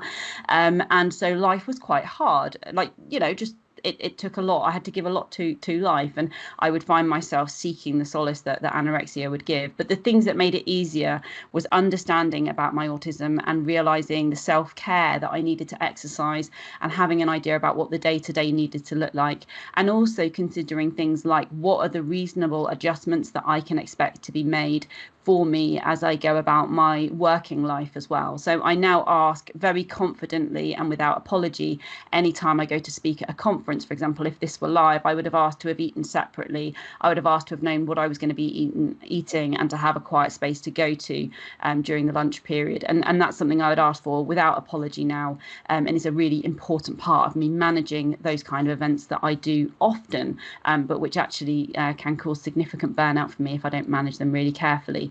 I would also know, and I will have to do this today, even though we are virtual, I also know that I have to think carefully about how I reset after significant interaction or kind of talking. And so for me now, that's often about going climbing, or going walking, or playing piano, or just having some time out to myself, and some solitude. There's different ways that I manage it, but I have a kind of a playbook of ways of resetting. So those are the kind of the widely applicable points. So anorexia is the ability to be beaten, whereas autism is a friend to be made. Language matters. So I am autistic, but I have anorexia, or I had anorexia.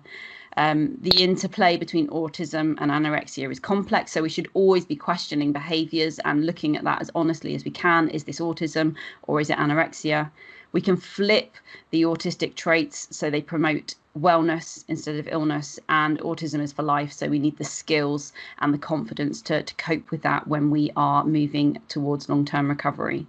And then just a few notes I made this morning that came to mind, which are just personal reflections on my journey and things I'm beginning to understand and explore more. So one is, I was really lucky when I moved to the Step Up programme at the Maudsley and engaged with the team there, that I was allowed to take my dog with me. So I went as a day patient, and I know I was the first person who'd done that. I don't know if it's been done again since, but my dog was a huge help to me, and helped me to engage with the day programme there, and enabled me to feel calm enough to somewhat manage and get myself there safely. For me, my dog was hugely helpful, and my dog was a registered therapy dog, and so could come everywhere with me. At the beginning of my recovery, my dog was really helpful, and he went everywhere, and he enabled me to re-engage with work and life and therapy and move back into real life. But after a while, my dog became more of a hindrance than a help, because when you go everywhere with a really cute dog, everyone wants to talk to you and the dog and ask you about the dog. And if you find social interaction challenging, as I do, then that can be quite overwhelming. So then I needed to move to a different point in my recovery where I stopped taking my dog, so I didn't have to talk to people so much. The next thing I wanted to talk about was clay. So at the Maudsley, I was encouraged to engage with the creative arts and the creative therapy, having never done any kind of art ever since childhood at that point. And in particular at the Bethlehem, they have a pottery studio, and I found that regularly engaging with pottery was really helpful and really helped me. We talked earlier about sensory and tactile and stimming, and I found that clay was really helpful from that point of view. And even though I didn't have the words that I needed, that clay would help. That also, just on a slightly wider point, really helped me to address my kind of perfectionism and obsessive tendencies, and just creating stuff that was really imperfect, but still the process was important, was a really important part for me. And certainly at the time, the OT who led the clay work there, Kate, was just a remarkable woman who just really got it, and was hugely helpful to me, more than almost anyone else at that precise moment. The third point is about mutism, and I don't know very much about selective mutism. I'm just learning about it at the moment. But when I was looking for someone to interview about selective mutism, then a fellow patient who I've kept in touch with since going through the recovery process contacted me and said, "Oh, it's great that you're looking to learn more about yourself," which puzzled me because I have never suffered from mutism, except that when I stopped and reflected on it, I realised the reason this fellow patient said this was because in group therapy, she had never seen me say a word. And when I stopped and thought about it, that was because I was so overwhelmed. I was entirely unable to speak or engage in any way. I am really early on in thinking about that, and having interviewed someone about their selective mutism, it made me understand that maybe there was something for me going on there, even though it wasn't noted or picked apart. So just putting that there as a thing to think about, because I think you may find that your autistic patients, when they go into overwhelm, may stop communicating. And so we just need to find other ways to communicate than speaking, which is the hardest often for many of us. And then, yeah, the final couple of points, I'm aware of time. So one is that anxiety and autism are best friends, and that the day-to-day anxiety that comes with autism and everything being overwhelming can make the recovery process for the eating disorder harder than it might otherwise be. And for me, their medication played a really important role, and actually having the right medication to help with my anxiety in particular at meal times, just to help to break that cycle, was really, really crucial, and something I don't think people talk about enough. I still do use medication to really help me. And then my final point is that the masking that comes with autism, and having had a lifetime of autism, and particularly in females, and the rigidity that goes with it, means that relapse for me, and maybe for other people with this comorbidity, might be faster and more hidden than it is for other people. And so this is something that certainly I'm still in contact with my psychiatrist about. So earlier in the summer, I had a moment when it felt that things could go rapidly very wrong, and just open, honest communication about those early warning signs is key. I hope that's helpful. Very whistle-stop tour, and yeah, I will send very brief notes over if you want them. But yeah, the thing I guess I'd point out here is that whilst I sit on the reference group, I'm really an expert in myself in this regard, rather than the whole thing. But I hope there's something helpful there for you.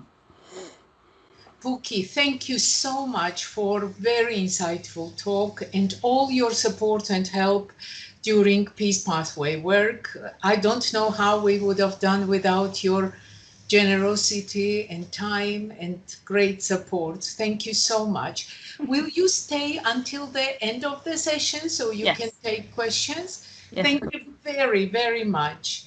So again, lots of apologies. Builders are super active today, but it is time for our next talk.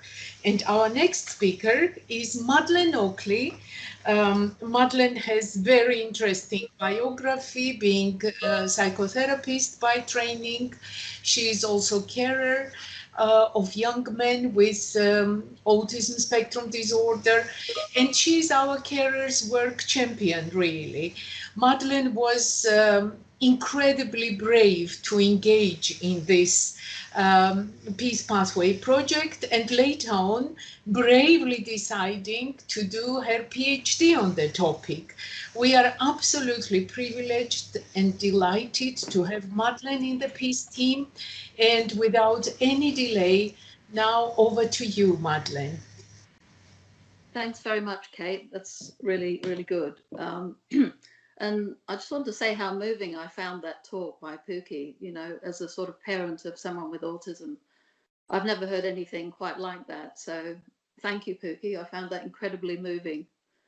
Onto the Peace Project. I was very privileged to be invited to join this project by Kate as a carer and clinician. So having this kind of dual identity. If we could just move on to the next slide. So basically, I was invited to join the project, and some carers research had already taken place with James Adamson and Emma, who spoke before. And a paper was produced, which I was part of the group, which looked at and organised by Kate. Carers' views on autism and eating disorders, comorbidity, a qualitative study. So this paper was the first to explore the needs of ASD eating disorder carers. So leading on from that, once the sort of lockdown started, as Kate said, I was involved in this Peace project and have written a chapter in the forthcoming book about my own experience as an autism parent and how my systemic family therapy training and experience helped me deal with this. So you can read more about that in the book. But so I've basically set up a PhD around this, and part of it was to look at, to interview parent carers of people with autism and eating disorders. So I used the same questions that James Adamson used, but I guess the different thing was I found some different results, but I also set up a carers weekly online support group to support the carers who'd been involved in answering the questions. So, and just the other thing was to say that this was set up just after the pandemic started, so I guess it's novel in that sense. Moving on to the next slide. Thanks. So recruitment was done via the Peace team. So some of the parent carers came from the Maudsley and Bethlehem services, and others came from Twitter. So the Peace Project team members who you've met, such as Yasmin, Katie, Emma, identified carers from social media, Twitter. So that meant that they came from all over the UK.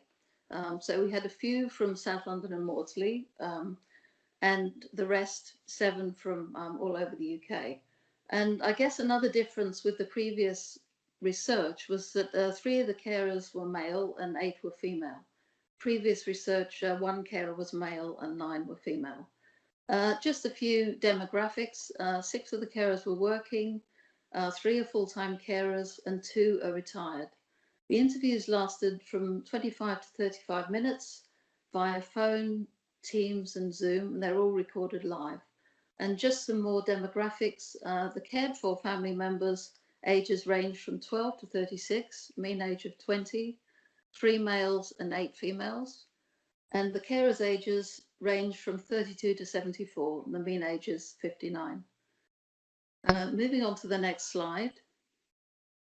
And these are the comorbidities that, so all the patients that the carers are looking after have autism and eating disorders. 10 out of the 11 have anorexia and 1 is very overweight.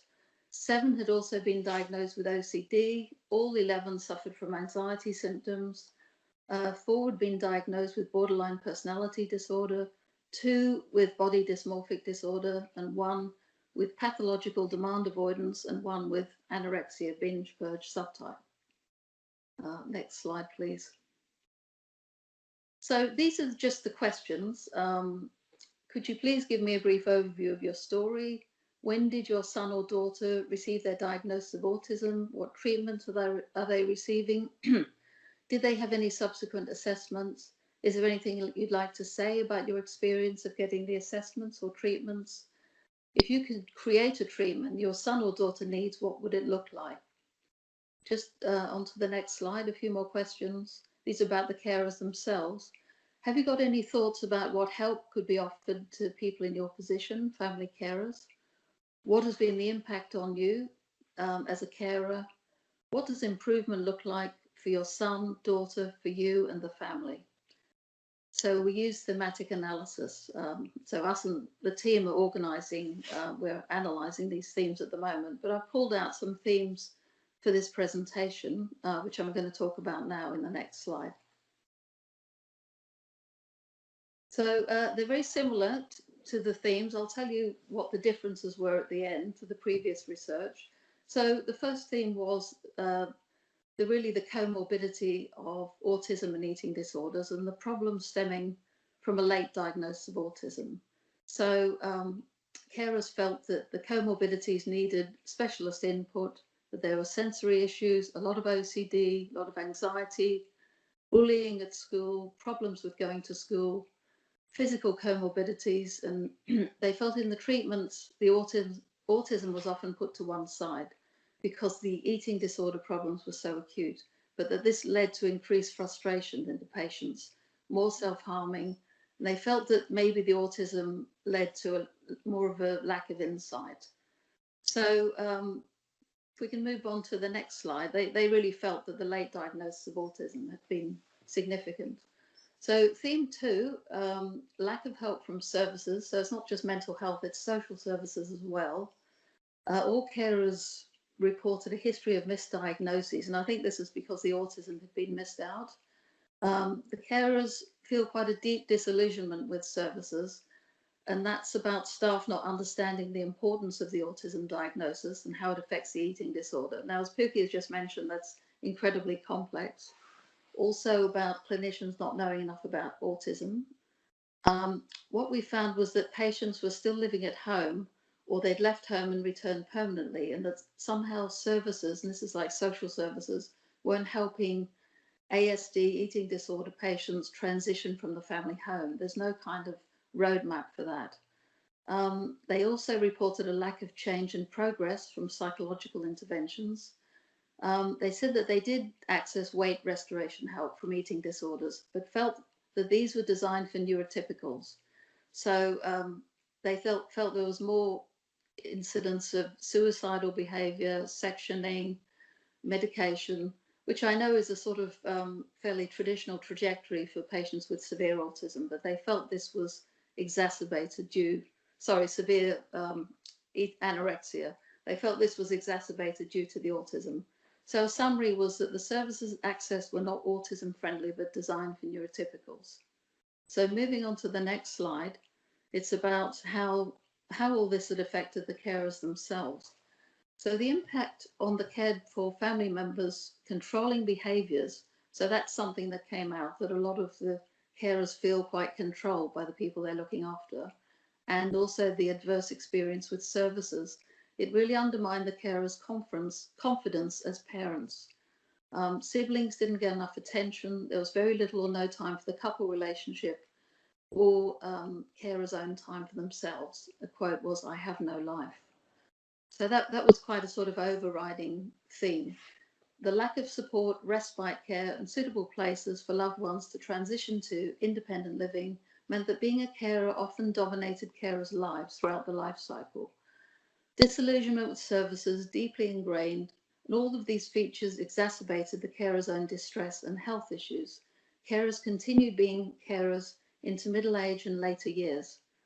So the summary is just a lack of appropriate specialist services, not just for the patients, but for their carers, creates a massive burden of care, with carers seemingly feeling that there's no light at the end of the tunnel. On to the fourth theme, which is really about improvements recommended by carers, and thought these were really interesting, and these were kind of new from the previous paper. So carers felt that clinicians should have longer treatment relationships with parents, with patients, and more consistent treatment relationships. I think that came up in the first paper, but this is new. Mentors or coaches should be available for ASD, eating disorder carers. So somebody who can show them how things are going to be, show them the way, coach them. And that was a really strong sort of recommendation. Carers also wanted more treatments involving the family. Some had been offered family therapy, but they wanted home visits. They wanted more treatment done at home. They wanted supported living options for their cared for family members to relieve them of the lifelong burden of care. They wanted support groups with parents in similar circumstances. Also a 24/7 crisis helpline for eating disorder and autism carers, and much more collaboration with people with lived experience. So all of the above suggestions for improvements would help support the carers and make them feel more hopeful. Lived life experience in people providing the services is as important as expertise in the two comorbidities. Just go on to the final theme. So the final theme was the questionnaires were taken out in context of the initial lockdown. So that meant that the current services had been terminated or restricted due to the pandemic. So for a group already feeling unsupported by services, this was the last straw for several carers. The carers reported that they'd had difficulties getting particular foods for their loved ones, and this had caused extra stress. They said that 7 of the cared for family members had become far more anxious, the ones with OCD, and this impacted on the carers as the controlling behaviours escalated, carers being told to constantly wash their hands. So, and I think I might have jumped the first point, that a lot of the services were cut or reduced due to the pandemic. So in summary, carers felt they were used to living restricted lives and being locked down by their carer roles. And in this sense, they felt resilient. But the heightened anxiety experienced by the people they were looking after due to the pandemic and the disruption of services available had a negative impact on the carers, with several reporting in online groups that they're finding extra challenges presented by the pandemic very, very difficult to cope with. Just move on to the next slide, please. So, some new findings from the interviews. Carers would like services to be tailored to the needs of ASD eating disorder patients and have the input of other parents or patients with similar lived experiences. The key point was the wish for other carers or clinicians with lived experience to let the carers know in advance what they should expect following a diagnosis of autism and eating disorders and how to best deal with the effects of the comorbidity. Carers' confidence was undermined by the challenging and controlling behaviour of the patients. My confidence as a parent was shattered, and this was quite a typical finding. This highlighted the need for psychoeducational materials and support, which is specifically designed with this carer group in mind. Another point, carers would like people with lived experience to be more involved in the improvements, which would address the needs of the patients throughout the life cycle. And like I mentioned, they've suggested ASD, eating disorder specific mentoring, coaching for carers and support groups. And misdiagnosis and late autism diagnosis had led to more comorbidities, according to the carers. So just thinking about all of this, where to go from here, ways forward. So basically what happened, after interviewing the first two carers, they sounded so distressed that I wanted to do something. So I set up an online support group, which started at the beginning of May and is an ongoing weekly support group for 1 hour a week. It's open-ended, so and anybody who's been interviewed in this group can attend. So people attend as and when they want to. So hopefully this meant that some of the sort of needs expressed by the carers were being met, that they were getting somebody with lived experience of autism running the group. So that gives me a kind of dual identity, both as a kind of clinician and someone with lived experience. And just to tell you a little bit about the group, my training was initially psychoanalytic, and then I did a family systemic training at the Maudsley. So what I took from psychoanalytic practice, I see the group as a sort of holding thing for the people who come. It's a secure base. I'll be there week after week. Really, they can bring whatever they want to bring. And that's one of the ideas behind it. And I guess the other idea is that being a systemic therapist, I'll know something about family dynamics. And when the carers talk about controlling behaviours of the people they're looking after, I might have some ideas about that. I'm hoping to design some psychoeducational resources around that theme. A third thing I do is I do self-disclose when I think it's going to be therapeutically helpful, and this fits in with the family systemic model. So often that can be around the themes such as practical advice, because like a lot of the carers, I've had to negotiate different systems in order to get help for my son. So that can be helpful. And I just wanted to say, I think it's time for me to stop in a minute, that one of the great things about this group is that they set up their own WhatsApp group so they can support each other during the week outside the times of the support group. And this has been a really brilliant development as far as I'm concerned, and this really happens. One of the other needs flagged up by the carers in the interviews was that they would like a 24/7 helpline. Now, this is obviously beyond the remit of the support group, but it remains a big issue because we have carers from across the UK with the two comorbidities contacting us peace members in crisis. So how can this need be met? And this is something, you know, we want to think about for future developments. Possible future developments for the group, and my role would be digital options, so people can access each other in a kind of forum, which only they have access to. But obviously this would need to be rolled out, you know, across other sort of health trusts and so on. So, and just always further idea for exploration. How can this, we call it the Carers Coffee Morning Support Group, how can it adapt and evolve to meet the carers' needs? So that's really the end of my presentation. Thanks very much for listening, and I'll take any questions later on. Thank you very much, Madeleine. We will need to move swiftly to the next talk. And as Madeleine suggested, please put your questions on the conversation box, and we will try to address as much as we can in question and answer section. Thank you, Madeleine. Just a very brief comment on the carers talk, because it was included in the questions as well. Many of attendees know brilliant work by our wonderful Professor Janet Treasure and collaborators. So plan is to continue and build up on this fantastic work and add to Janet's work some of the psychoeducational materials.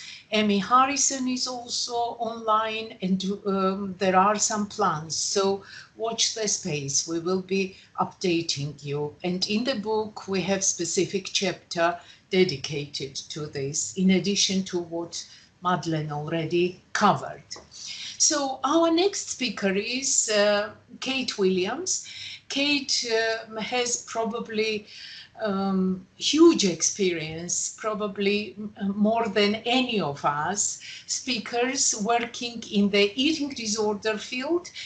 And she developed and helped enormously to think about dietitian contribution and dietetics advice for the Peace Project. She produced fantastic chapter for the upcoming book and provided lots of materials for our website where you can download it in length. But now I will just ask Kate to start her talk. Thank you, Kate. Thanks, Kate. I'm conscious that we're a little ahead of time, so I'll gabble a bit. We looked at the whole of the dietetics care pathway when we started thinking about people with a comorbidity with an autistic condition. But what I'm going to talk about now is what we did with the food itself. One of the huge anxieties for people coming into an eating disorders service where they're going to be expected to eat is the food itself.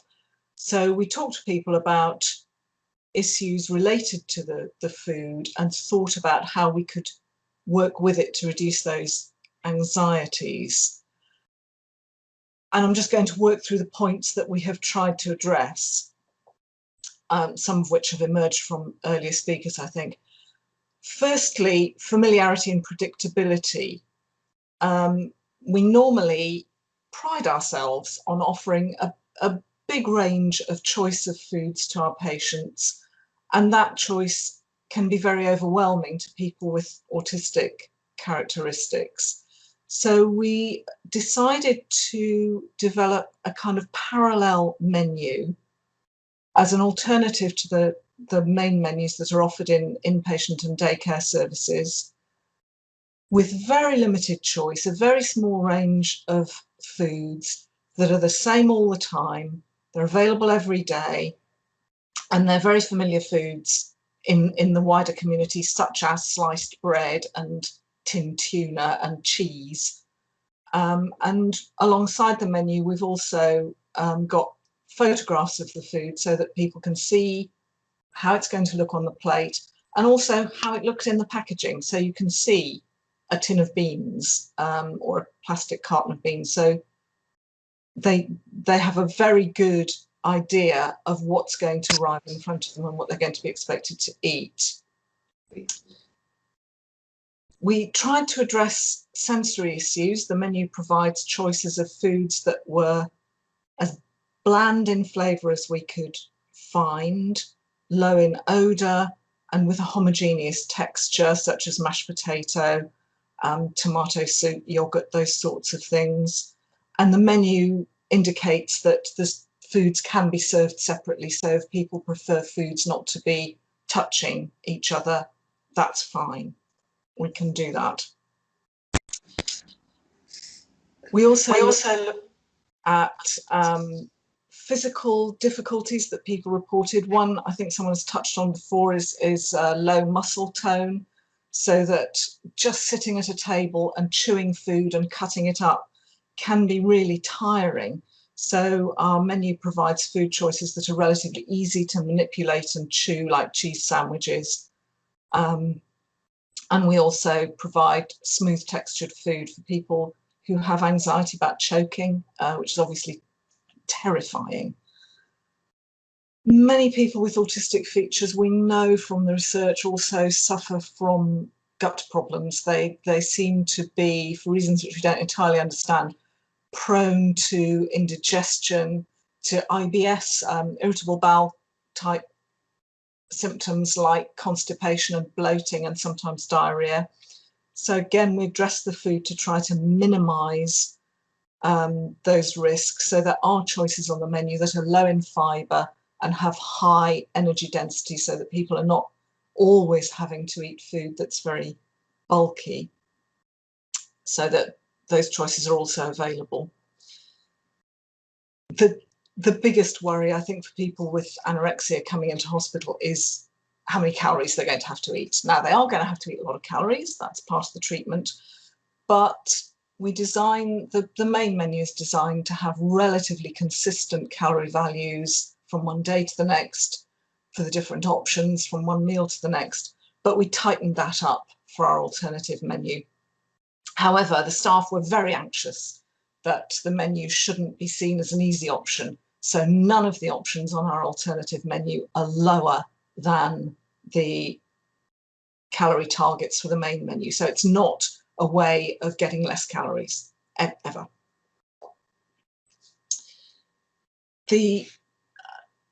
Another anxiety is consistency of portion sizes. I've been at, we have regular catering meetings on the ward for decades. And a theme that never goes away is when I order this food one time and I order it another time, the portion size isn't the same. And that really distresses people. So we've looked at ways to keep the portion sizes in the alternative menu very tightly controlled, mostly by using pre-packaged items such as portions of butter, portions of cheese, slices of bread, so that they're very consistent. Tins of tuna, cartons of baked beans, those kinds of things. But it's never a low-calorie option. There is also some flexibility. The piece menu includes, as our main menu does, there are always choices for vegetarians and for vegans, so that they can use the menu. Anyone on the ward can use the menu. It's available to everyone in exactly the same way. And it has the flexibility of allowing people to replace just a main course or just a dessert, maybe just once in the week, or if they need to eat off that alternative menu all the time for a period of days or weeks, although we will try and get people off it if we can. There is support for people who are using it. It's not just there as an option for people to pick up or put down as they feel like, except for a kind of emergency use. If someone has ordered a meal and when they're faced with it, they, for whatever reason, just can't manage to eat it, it gives the staff an alternative to provide for them. They've got a meal that they know is, they know how to make it, they know how to put it together, they know it'll be enough calories. So for that emergency situation, it can be used without a care plan. Otherwise, it's only used with a care plan, which will normally be made with a dietitian who will discuss what it is that's making that a necessary option for this person. And they'll think about how best to use it. Do they need to use it all the time, just for occasional meals? How many times in the week they might need to use it? It's used in a very individual way to meet the person's individual needs. And all care plans are reviewed every week by the MDT. So it's never just done and then forgotten about so that someone's going along the same old rails without a review. It's regularly reviewed by the whole MDT. The other thing that we thought about is just the high anxiety in the dining room, which is an issue for everybody, including staff. eating for people with anorexia is very anxious and stressful. So we thought a little bit about those wider issues. You've already seen what's happened with the environment and getting all that stuff off the walls and getting the noise down. Kitchens are noisy places. Food service is a noisy activity. It's really distracting. And we have work to try and help that. But we've looked at the menu to provide foods that are not difficult to, that are as easy to eat as possible. Because of the difficulties with proprioception, people with autism can be a bit clumsy because they don't know where their hands are. And that's particularly stressful at meal times. If you knock a piece of paper on the floor, all you have to do is pick it up. If you knock over a cup of tea, you've created a mess. You've disturbed everyone. You may even hurt someone if you knock over a hot drink. And feeling that you might do that is terrifically anxiety provoking. So we've looked at the utensils, and we're looking to use utensils and crockery and so on that are relatively stable and robust and at least reduce the risk a little bit. For those who really can't cope with food at all, people can use a liquid nutritional supplement. We've heard the difficulty of suddenly being presented with a flavour that you didn't expect. If it were possible to control what you can get, that would be wonderful. But sometimes you can order your vanilla, Ensure or Fortisip, whatever it is, and what arrives is strawberry, and that's what you've got. And it's just not always controllable, but we do our best.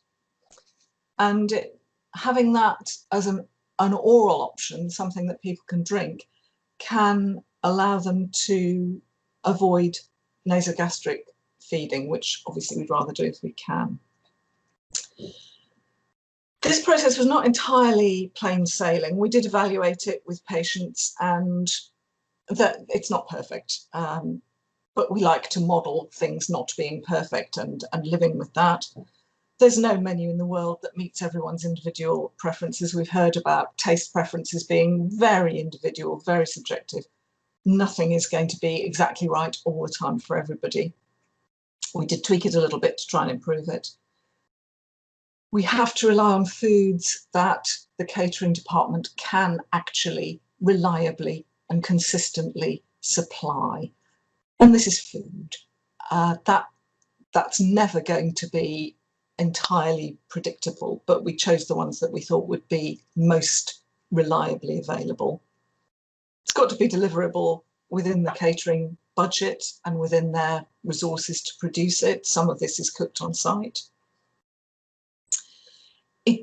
It is a bit double-edged for staff. It's one more thing for them to think about at meal times. So although it can reduce stress for staff by providing food that people can eat if they can't eat what they ordered, or they can't eat the main menu, it's one more thing for them to deal with. It's another bit of complexity for them.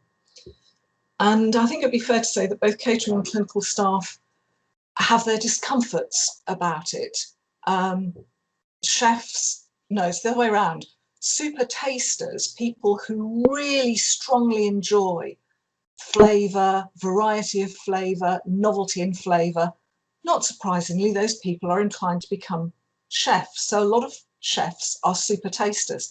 And it's really genuinely hard for them to produce food that doesn't taste of anything.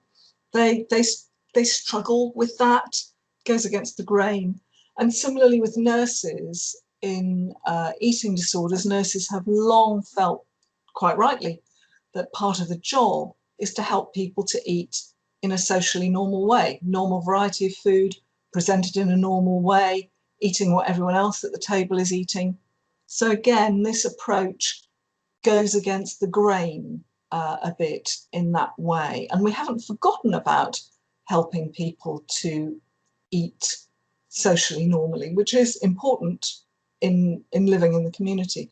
But we just put it slightly on the back burner for some people.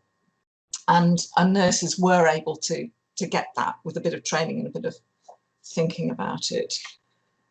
We did evaluate it as best we could. We were a bit limited because of the massive changes that coronavirus imposed on us. Evaluations were mostly positive, and certainly positive enough for us to continue using and developing that alternative food provision, but it will never be perfect. Thank you very much. Thank you so much, Kate. We had quite a few questions about menus, examples. Hopefully we can answer those on the question and answer session. And also we signposted people to our website.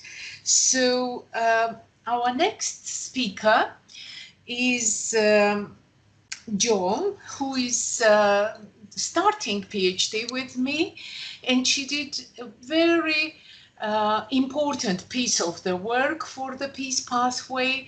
It is all great. We are making innovations and changes, but are they cost effective as well as effective? So Jo, over to you about economical costing of the peace pathway.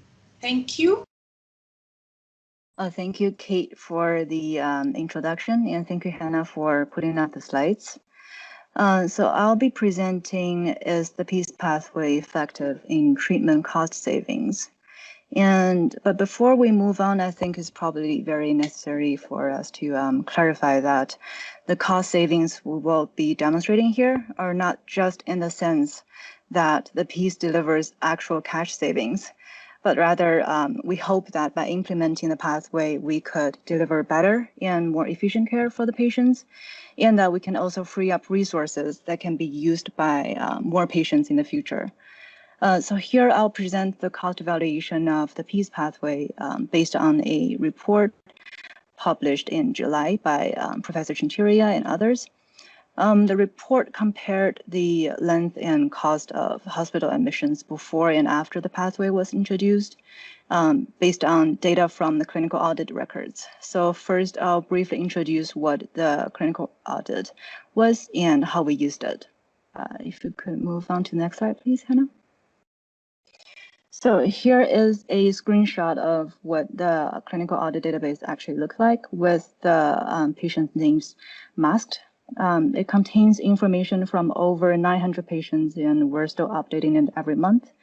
And it also contains records of the time of admission and discharge for each patient.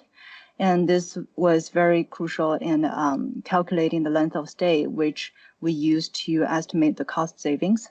And it also includes a list of clinical measures, such as the body mass index for all patients, the AQ10, which we use to screen for autistic traits, the EDQ, which we use to measure eating disorder symptoms, and the hospital anxiety and depression scale, etc.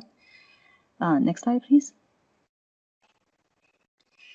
And here's the timeline of how we collect data and analyze data and evaluate them from the clinical audit database. So we give out the same sets of questionnaires, once on admission and once on discharge. The two audit questionnaire packages contain the same sets of clinical measures so that we can compare the changes in the measures before and after treatment. And it also includes a section for patients to provide qualitative feedback, which was very important. And after we have all the data, we evaluate them by putting them into a larger context. We can compare with national standards, for example, if the length of stay of our service was longer or shorter compared with national standard, and if any clinical measures changed before and after treatment modifications. And in this case, we compared the length of and cost of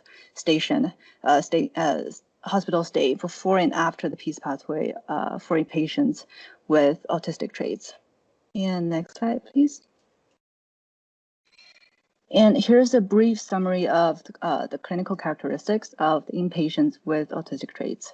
So you can see that the average BMI on admission for ASC patients was 14.44, which was higher than the 13.98 of non-ASC patients on admission.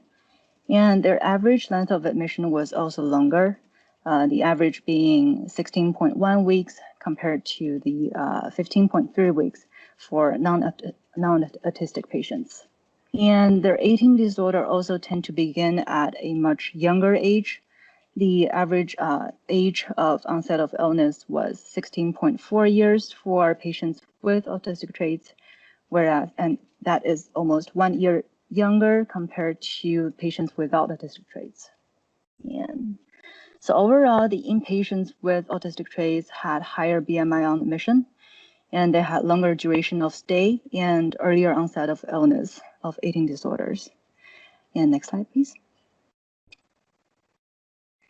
And here you can see a brief comparison between where we were in 2012 and where we were in 2019. So overall, the length of admission for all patients, that's including patients with and without autistic traits, dropped from 19.2 weeks in 2012 to 14.8 weeks, which is close to the national standard of 15 weeks for eating disorder inpatient services in the UK. And there was also an increase in the percentage of identified patients with autistic traits. And this is because over the years, we have improved our ways of screening and identifying patients with ASC. And by incorporating the AQ10 screening tool, as well as carrying out ADOS assessments on the ward, and you can see that this results in an increase in percentage identified from 25% in 2012 to 38% in 2019. And if we break down the average length of admission between patients with and without autistic traits, you can see that the ASC inpatients' length of stay dropped substantially from 24.6 weeks in 2012 to 11.6 weeks in 2019. Whereas the average length of stay for non-ASC patients almost didn't change from 17.4 weeks to 16.8 weeks. So the decrease in the length of stay it only took place in ASC patients. And next slide, please. And we further looked into the trends in the length of stay between the ASC and non-ASC patients. The red line here stands for the ASC group, the patients with autistic traits, and the blue line here stands for the non-ASC group. And you can see that length of stay for non-ASC patients was relatively stable over the years, and the length of stay for the ASC patients has decreased. And in 2018, it became shorter compared to that of the non-ASC patients. And if we look closer at this time period from 2017 to 2020, as you can see enlarged on the top right corner, you can see that the length of stay for ASC patients, the right line here, started decreasing around the middle of year 2018. Perhaps it will make more sense if we look at what happened during this time period. And next slide, please. And here's a PEACE timeline. And although the PEACE pathway was officially implemented in 2019, as you can see marked by the purple flag in the middle, there had actually already been a series of training events and workshops that took place on the ward to increase ASC awareness. Starting from 2017, Dr. Hammond and Dr. Mandy gave training on how to identify, diagnose, and treat ASC. And Professor Chinturia also gave training on how to audit ASC on the ward. And Dr. Heather Westwood also assessed 99 patients with the ADOS as part of her PhD study. And starting from 2018, there were major changes and projects that took place. For example, ADOS assessments was carried out on the ward, and the results were shared regularly with the clinicians. And the Beacon FMI study also took place with constant updates with ADOS reports. And there were papers in circulation, mostly qualitative studies on anorexia and ASC comorbidity for the information for the clinicians. And After 2019, after the PEACE pathway was introduced, there were even more workshops and treatment modifications and environmental adaptations. And Katie and Yasmin, our project managers, have already talked about this in depth, so I'll not dwell on these. So overall, you can see that how the PEACE pathway really evolved into what it is today, and how there were constantly trainings and modifications and on the ward to make it more ASC friendly. And if we align this timeline with the length of stay chart we saw before, and next slide, please. And you can see that the two charts, the two timelines actually match. The red line, which stands for the length of stay for AIC patients, was decreasing, with the slope getting a lot steeper in late 2018 and 2019, so after the PEACE pathway was introduced. And this can be the results of all the treatment adaptations and trainings and improvement knowledge on the ward, etc. So next slide. So for the cost evaluation, we estimated the before and after costs by applying the average unit cost from the national NHS schedule. You can see that the mean cost per admission before the PEACE pathway was around £70,000 for ASC patients and around £58,000 for non-ASC patients. And so the cost per admission for ASC patients was almost £13,000 higher compared to non-ASC patients. And after the pathway was introduced, the average cost of admissions was almost £15,000 lower for ASC patients compared to those without comorbid ASC. So given that the PEACE pathway led to a reduction in mean cost per admission of £22,837 reduction per admission of ASC patient, and given that an average of 12 patients with autistic traits were admitted every year, in the end, the estimated total savings were in the region of £275,000 per year. And apart from this huge savings, we also received very positive feedback from the patients who received the PEACE treatment.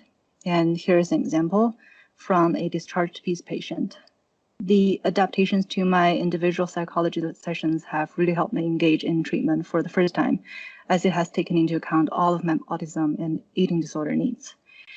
And in the meantime, another very important aim of the PEACE pathway was to increase clinicians' confidence. So here you can see some comments by the clinical team gathered by Katie.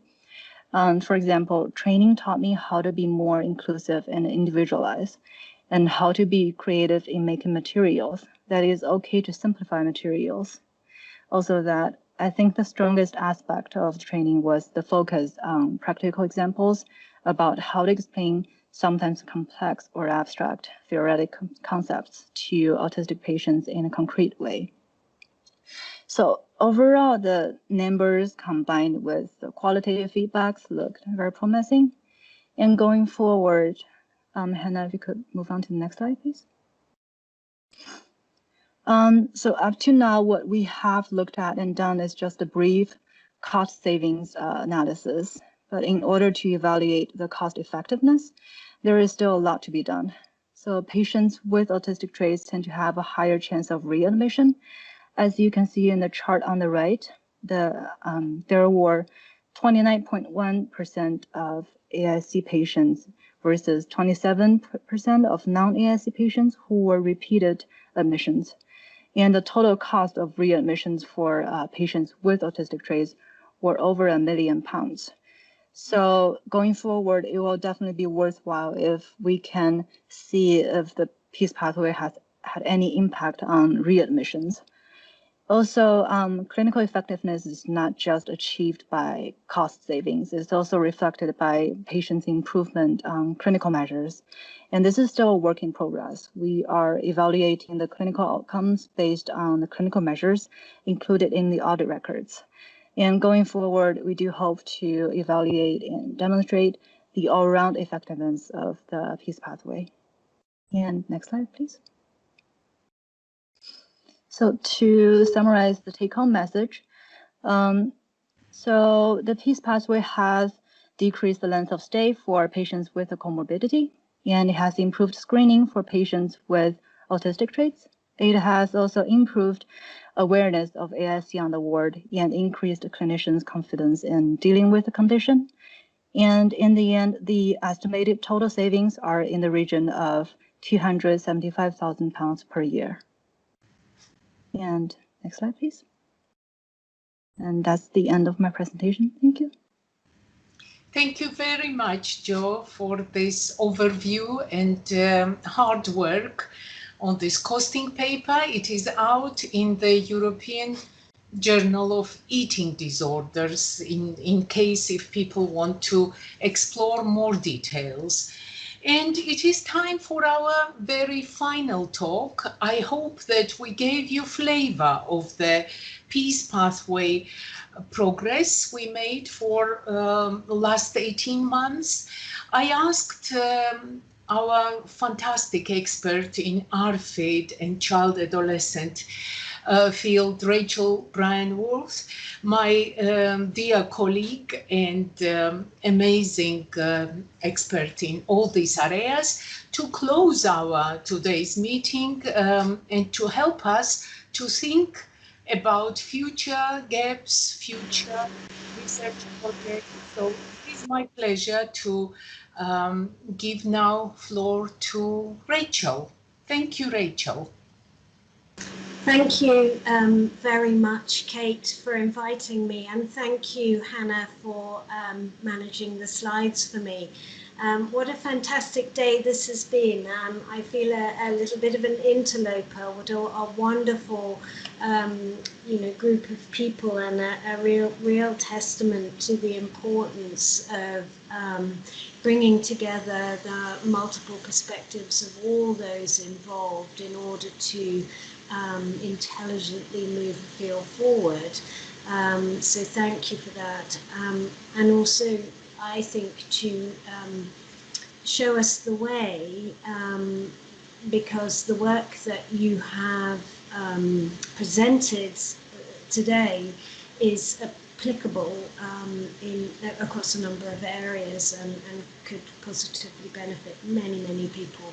And I guess I'm just going to round up the day by touching on another diagnostic group in the eating disorders that can very much be experienced by autistic people. So I'd like to just acknowledge my two good colleagues at UCL, Will Mandy, who's been mentioned a few times, and Laura Bourne, who is our PhD student. But of course, my fabulous colleagues at the Maudsley Centre for Child and Adolescent Eating Disorders, and in particularly with our relatively new Arfid service that we're in the process of developing. So next slide, please, Hannah. I just want to spend the little bit of time I've got going through three main areas. I just want to make sure that everybody is familiar with what we mean by Arfid when we talk about it. Then look briefly at what the current research tells us about Arfid and autism, and then just finish with a few thoughts about improving services for people with Arfid and autism. Next slide, please, Hannah. So, as I'm sure the vast majority of you are aware, Arfid is now classified as one of the 6 main feeding and eating disorders. So it sits alongside anorexia nervosa and bulimia nervosa and the other eating disorders in a section in our diagnostic classification schemes. Next slide, please, Hannah.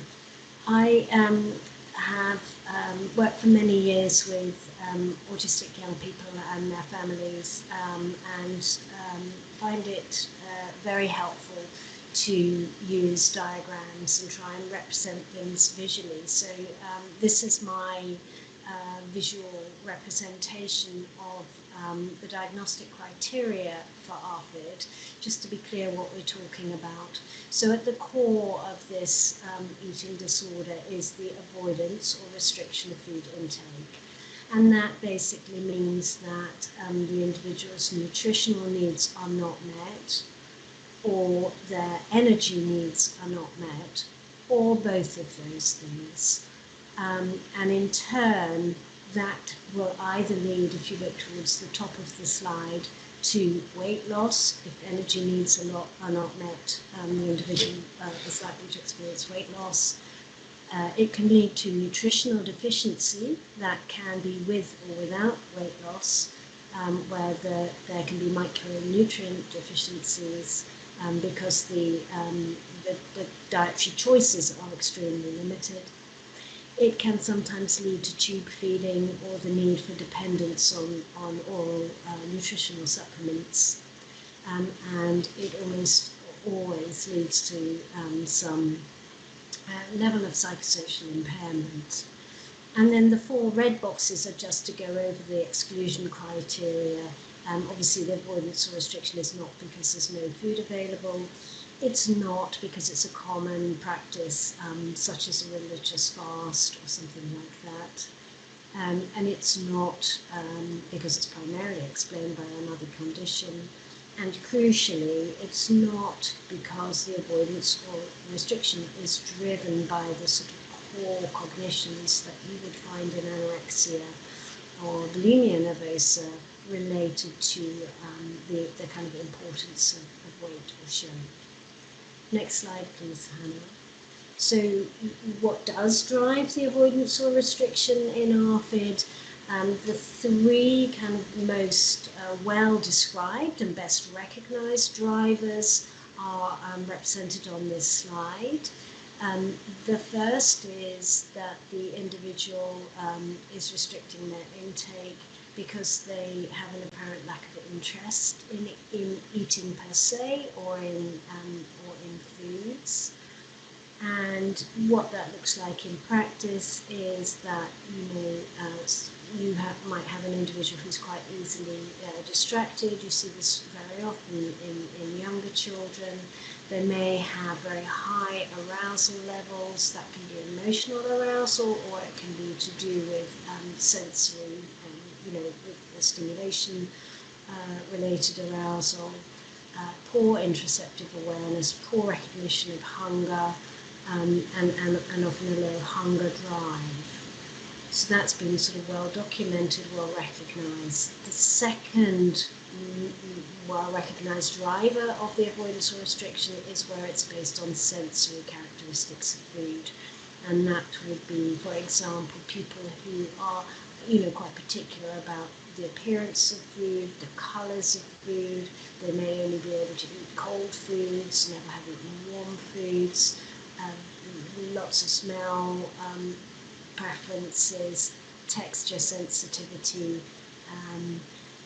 and sometimes that translates into brand specificity. So people will only feel safe or comfortable eating foods from a familiar brand, and if the packaging on that changes, they don't feel able to have a go and give it a try.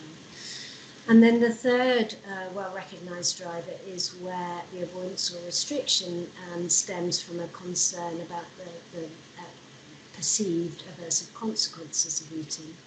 And that can sometimes be where there's a specific fear of something, most commonly like vomiting or choking.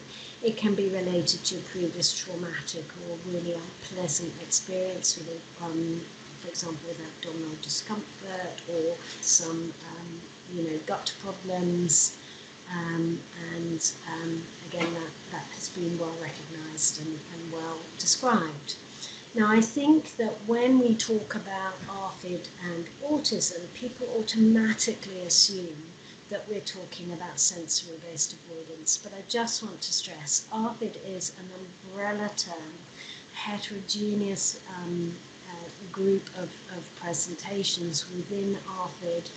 And similarly, for autistic people, they may have 1, 2, or all 3 of these things. It is certainly not the case that in an autistic person, the avoidance would purely be based on avoidance related to sensory characteristics of food. Next slide, please, Hannah. And if you look at some of the commonly identified co-occurring features with Arfid, these are the most commonly mentioned: anxiety and depression or mood difficulties in a high percentage of people with Arfid. Autism co-occurring, estimated at about 40%, but I have to say the epidemiological research is still has still got a long way to go, and I suspect as screening measures and the epidemiological literature becomes a little bit more sophisticated, we may see that number change. Another common feature is that in individuals with Arfid, you have concentration and attention difficulties are not uncommon. High rates of co-occurring medical conditions have been noted, and as I said before, for the majority of people, significant impact of the eating difficulty on their social, educational, and obviously work functioning if we're talking about adults, as well as on family life and personal relationships. But what is crucial to note is that each person will tend to be different and have a slightly different profile. Next slide, please, Hannah. So it's important to remember it's not a new disorder. It's simply a new term. It's associated with significant distress and impairment, and is certainly not picky eating or in any way less important in terms of its impact, its potential impact than the other eating disorders. It's heterogeneous, and it occurs across the age range. This is not a children's disorder.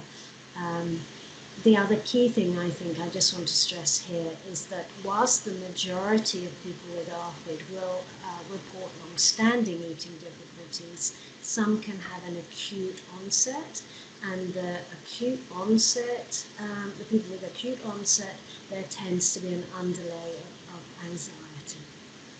Next slide, please, Hannah.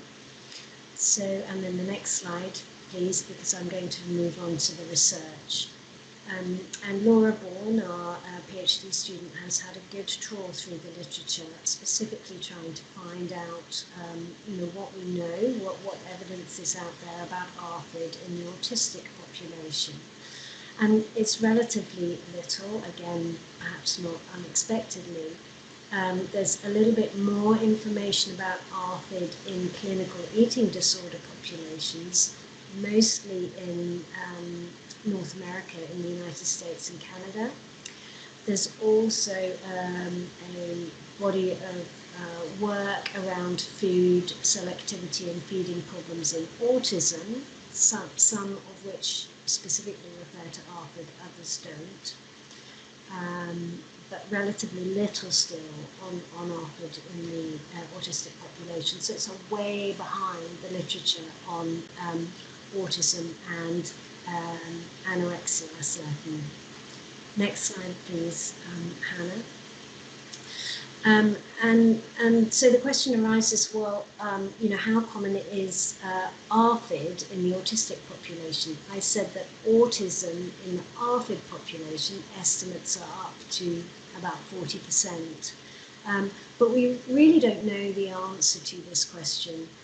Will Sharp, who's based at the Marcus Autism Center in Atlanta in the States, has done a lot of work and thinking around this, and his, based on his experience, his evidence, he estimates that he's talking here about children with autistic children would be up to 5 times more likely to develop Arfid-like eating difficulties than non-autistic children. And certainly I think there's consensus that autistic people would likely to be at higher risk of developing clinically significant eating difficulties than non-autistic people. Next slide, please. And so if we look at the consequences of Arfid, which were embedded in the diagram I showed about diagnostic criteria, You can see how when an autistic person develops Arfid, it is really challenging to reduce risk. Because if you have a nutritional deficiency, you need to increase your range. If you have, over many, many years, stuck with your safe preferred range of foods, then that's going to be very difficult in relation to the autism to increase that range. Taking all nutritional supplements can be incredibly difficult for an autistic person because of the texture, the taste, all the sensory issues that we've discussed, as can tube feeding. And if you do require, say, a period of nasogastric tube feeding, the whole kind of sensory component of that can be extremely distressing. Weight and growth problems, increasing energy intake, again, that's often going to involve changes to patterns of intake as well as types of food, which can be experienced as very challenging. And the psychosocial impact of Arfid adversely affects relationships with family and close others. It can exacerbate social withdrawal and encourages, unfortunately, stigmatizing attitudes and behavior, all of which can compound difficulties that autistic people are already struggling with. Next slide, please, Hannah. In terms of the treatment research to date on Arfid, it's very varied, and it's actually quite difficult to draw firm conclusions. There have been some positive findings for different treatment approaches, but I think it's fair to say that where we're up to as a field, there's insufficient research-generated evidence to make any strong statements at all about treatment of Arfid, let alone treatment of Arfid in autistic people. Next slide, please, Hannah. So we do know that eating problems are not an inevitable or fixed characteristic of autism. There are plenty of autistic people who eat perfectly fine.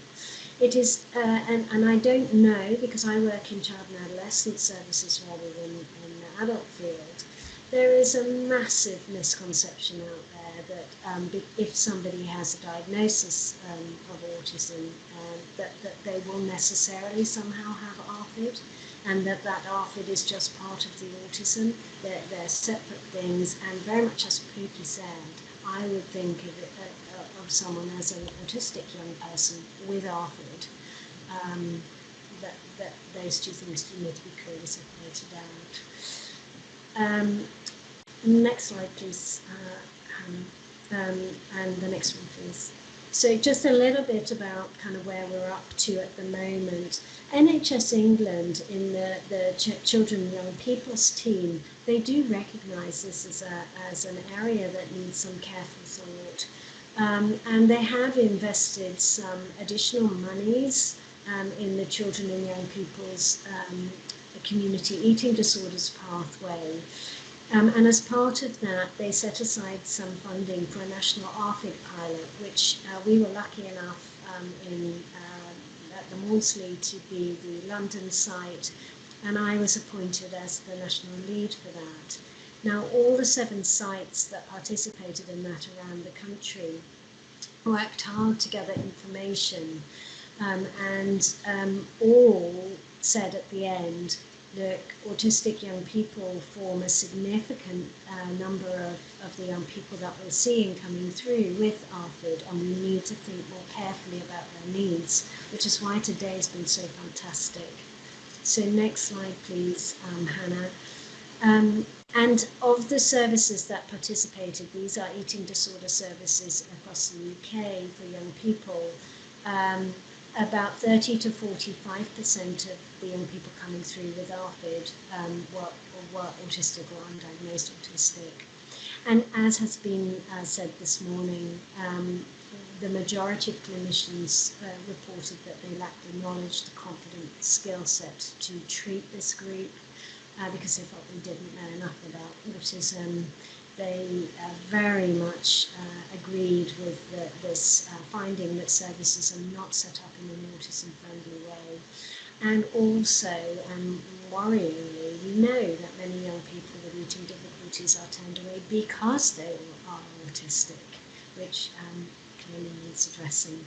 Next slide, and then I'll stop, Kate, I promise. I think just to go to that third bullet point, there is a definite gap in the evidence base in Arfid in relation to qualitative studies, so there's much room for people to work on that. We really need much more experience, and we need to be guided from those with direct experience. And I would like to suggest that we need to take heed of what has been said a couple of times today already, is that autistic people will all be different. So we need to think carefully in the ways that many people have spoken about how best to fit our existing attempts to assist to their needs. Last slide, and then we'll stop. So I think there is now a very welcome focus on this link between autism and Arfid, and there's a recognised need for more training.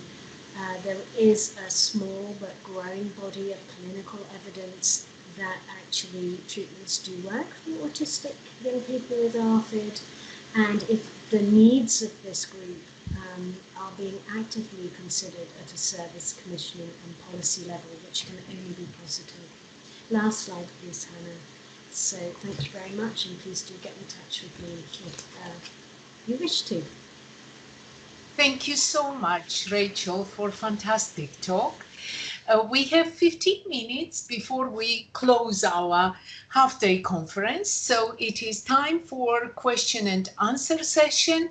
I have seen on the conversation box quite a few questions to Pookie. Pookie, are you with us? I'm here, yeah.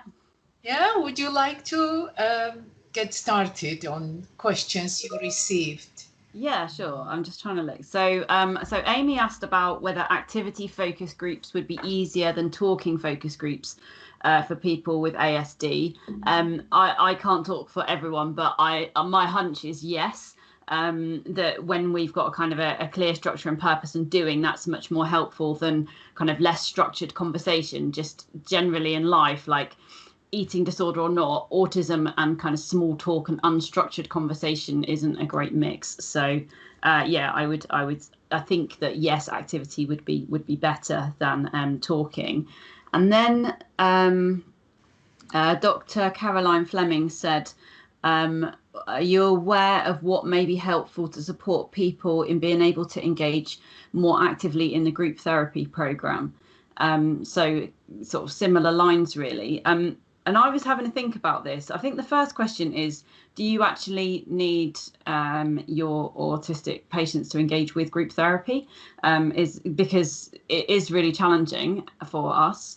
I certainly was allowed a kind of get out of jail free card from all group therapy once we realised that it was making me worse rather than better, and that the attempts to be involved in group therapy were so stressful for me and caused such burnout for me that I had no energy left for trying to do things like get through meal times. And I wasn't getting anything out of the group therapy because I spent the whole time just in a state of panic. I literally never spoke and wasn't able to take on board anything. Whereas when I was given one-to-one support, which I understand is more expensive and there's implications there, but with one-to-one support, I was able to still access the skills. Here it was DBT, dialectical behaviour therapy. So I could learn the skills without having to do that in a group setting. So it was much better. I think if you had to, if you felt really strongly that you needed to include people in a group, and there are arguments that we've got to learn to do that for life, I guess, then suggestions I would make, which come really from my wider learning about how we support people with autism, autistic people, rather than just within this setting, but having real clear structure and purpose. So if you're going to bring a group together, I want to know why am I here? What's going to happen? what are the expectations of me, what are the boundaries, how's it going to work, what's the point, basically. So being really, really clear about that. Making sure that the setting is autism friendly, so it's not overwhelming in terms of noise or what's on the wall.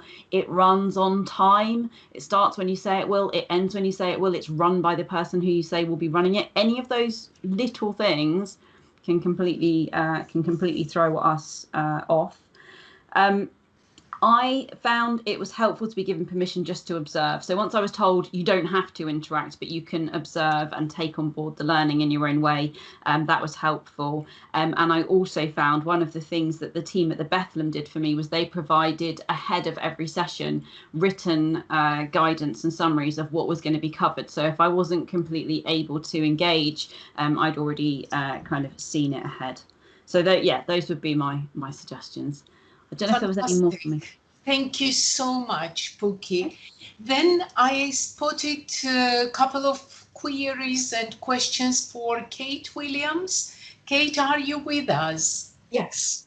Yes. Hi, Kate, I'm here. Can you hear me? Yes. Yes. Good.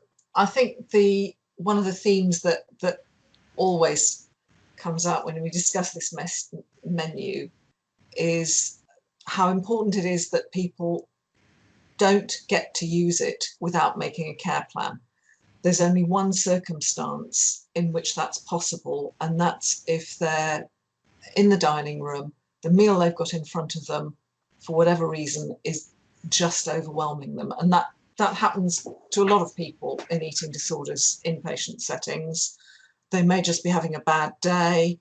They may have wanted to try a food that they've not eaten for ages, and when it comes to the point, just can't.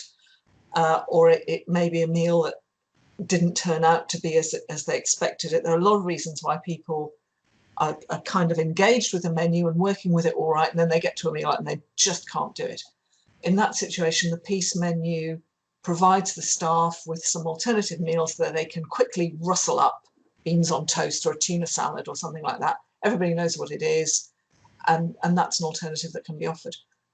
Even if that happens, once that's happened, what should happen is that the patient then has an opportunity to talk through what the difficulties were and think about whether they might need to use the peace menu again, and to plan how they will do that and what the reasons might be and how often they might use it and exactly how they'll use it. Will they use it just for a main course, just for pudding, whatever? So it's not just sitting there as an option that anyone can choose any time. Apart from that emergency situation, you can't use it at all unless you have a care plan. So it's never just an available option. I think that covers a number of the questions. One was also whether we'd looked at compliance with the menu. No, we didn't. That would be a bit of a major task, but I could imagine it would be a good student project, and I might just flag that up as a possibility. I think it'd be a nice project for a student to do, actually.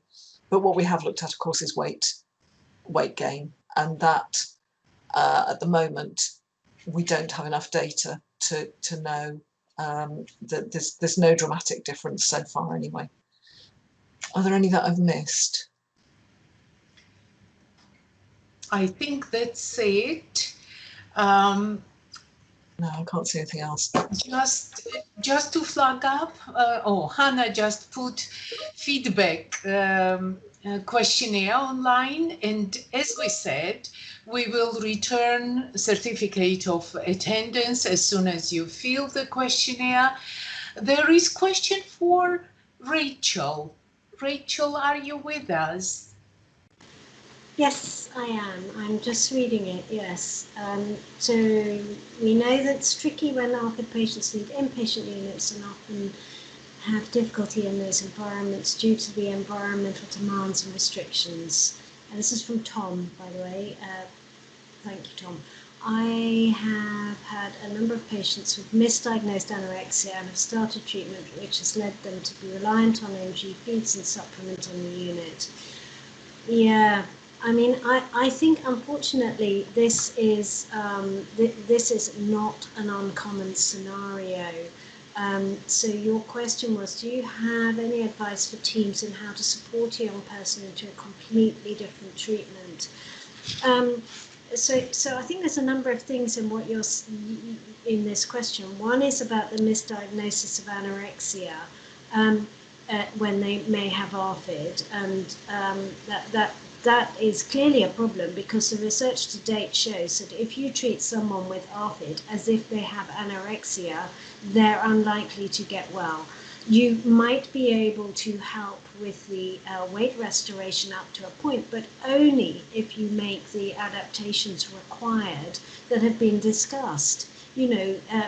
I think when Pookie was talking about, when she was given the different flavor supplement, those kinds of things just, and if you're already, your anxiety and your stress levels are up here, things like that are just going to raise them even more. And so unfortunately what tends to happen is that young people seem to become more resistant, and then the pressure to kind of force them grows.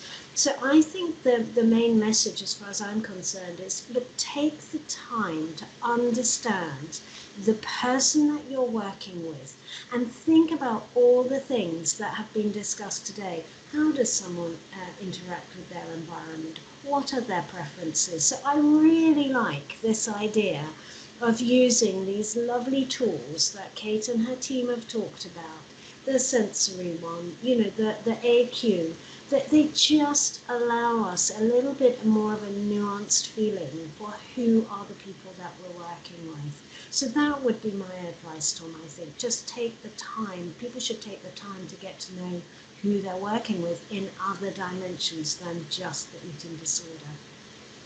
Brilliant. Thank you, Rachel. We have 4 minutes. Hannah, can you put up my final slides? And also, I see the question from a colleague: how much joint work is there between therapists working in the peace pathway and specialist autism service team? How does this work? Just to address this briefly, we had, before Peace Pathway started, we had next to our National Inpatient Eating Disorder Service, National Autistic Service, Inpatient Unit. Thanks to Peace Pathway, we had a little bit more time and resource to visit their ward, to get very useful advice. You have seen on our training slides, we work very closely with our colleagues from autism field, and this work is on multidisciplinary level. We invite them, and increasingly they invite us to advise on eating behaviors their patients are struggling with. So it is lots of joint work, but I would stress that we need even more, because unlike in Scotland, I heard that there is no waiting list for autism assessment. In England and in South East London, this waiting list is enormous. So we are facing lots of challenges and lots of room for further improvement. Now, in my last couple of minutes, what I want to say, that hopefully this half-day conference gave you opportunity to have a flavor of the Peace Pathway, what we are doing. We are very open to collaboration, joint work, joint thinking, because people who have both comorbidities need lots of support. What we have learned from our Peace Pathway, we know that neurotypicals and people on the spectrum might perceive things differently. They might express things differently, and although we are using the same words, we might have different meaning, and Peace Pathway helped us to be more mindful and sensitive to this issue. Next slide, please. Hannah, next slide. Yes. So this is my final opportunity to say huge thanks to all team. As we say, it takes village to develop work of this scale, and I was very, very privileged to have fantastic researchers working on this pathway, supported by amazing clinicians and colleagues from autism world, as well as National Autistic Society and BEAT. And of course, we would not have been able to do any of this work without amazing support of the Health Foundation in beginning. And now at the moment, we are supported by Maudsley charity. We have a lot more ideas, a lot more appetite to research and clinical innovations. So if people will have any ideas, any desire to collaborate with us in the future, we are kindly welcoming all the proposals. And in the end, I would like to encourage you to fill a feedback questionnaire. You will get your certificates. Please do tell us what you would like to hear in the future events we are going to organize, and we will do our best to address them. Thank you very much. You have been great audience. And I think this first pilot was very successful. Huge thanks.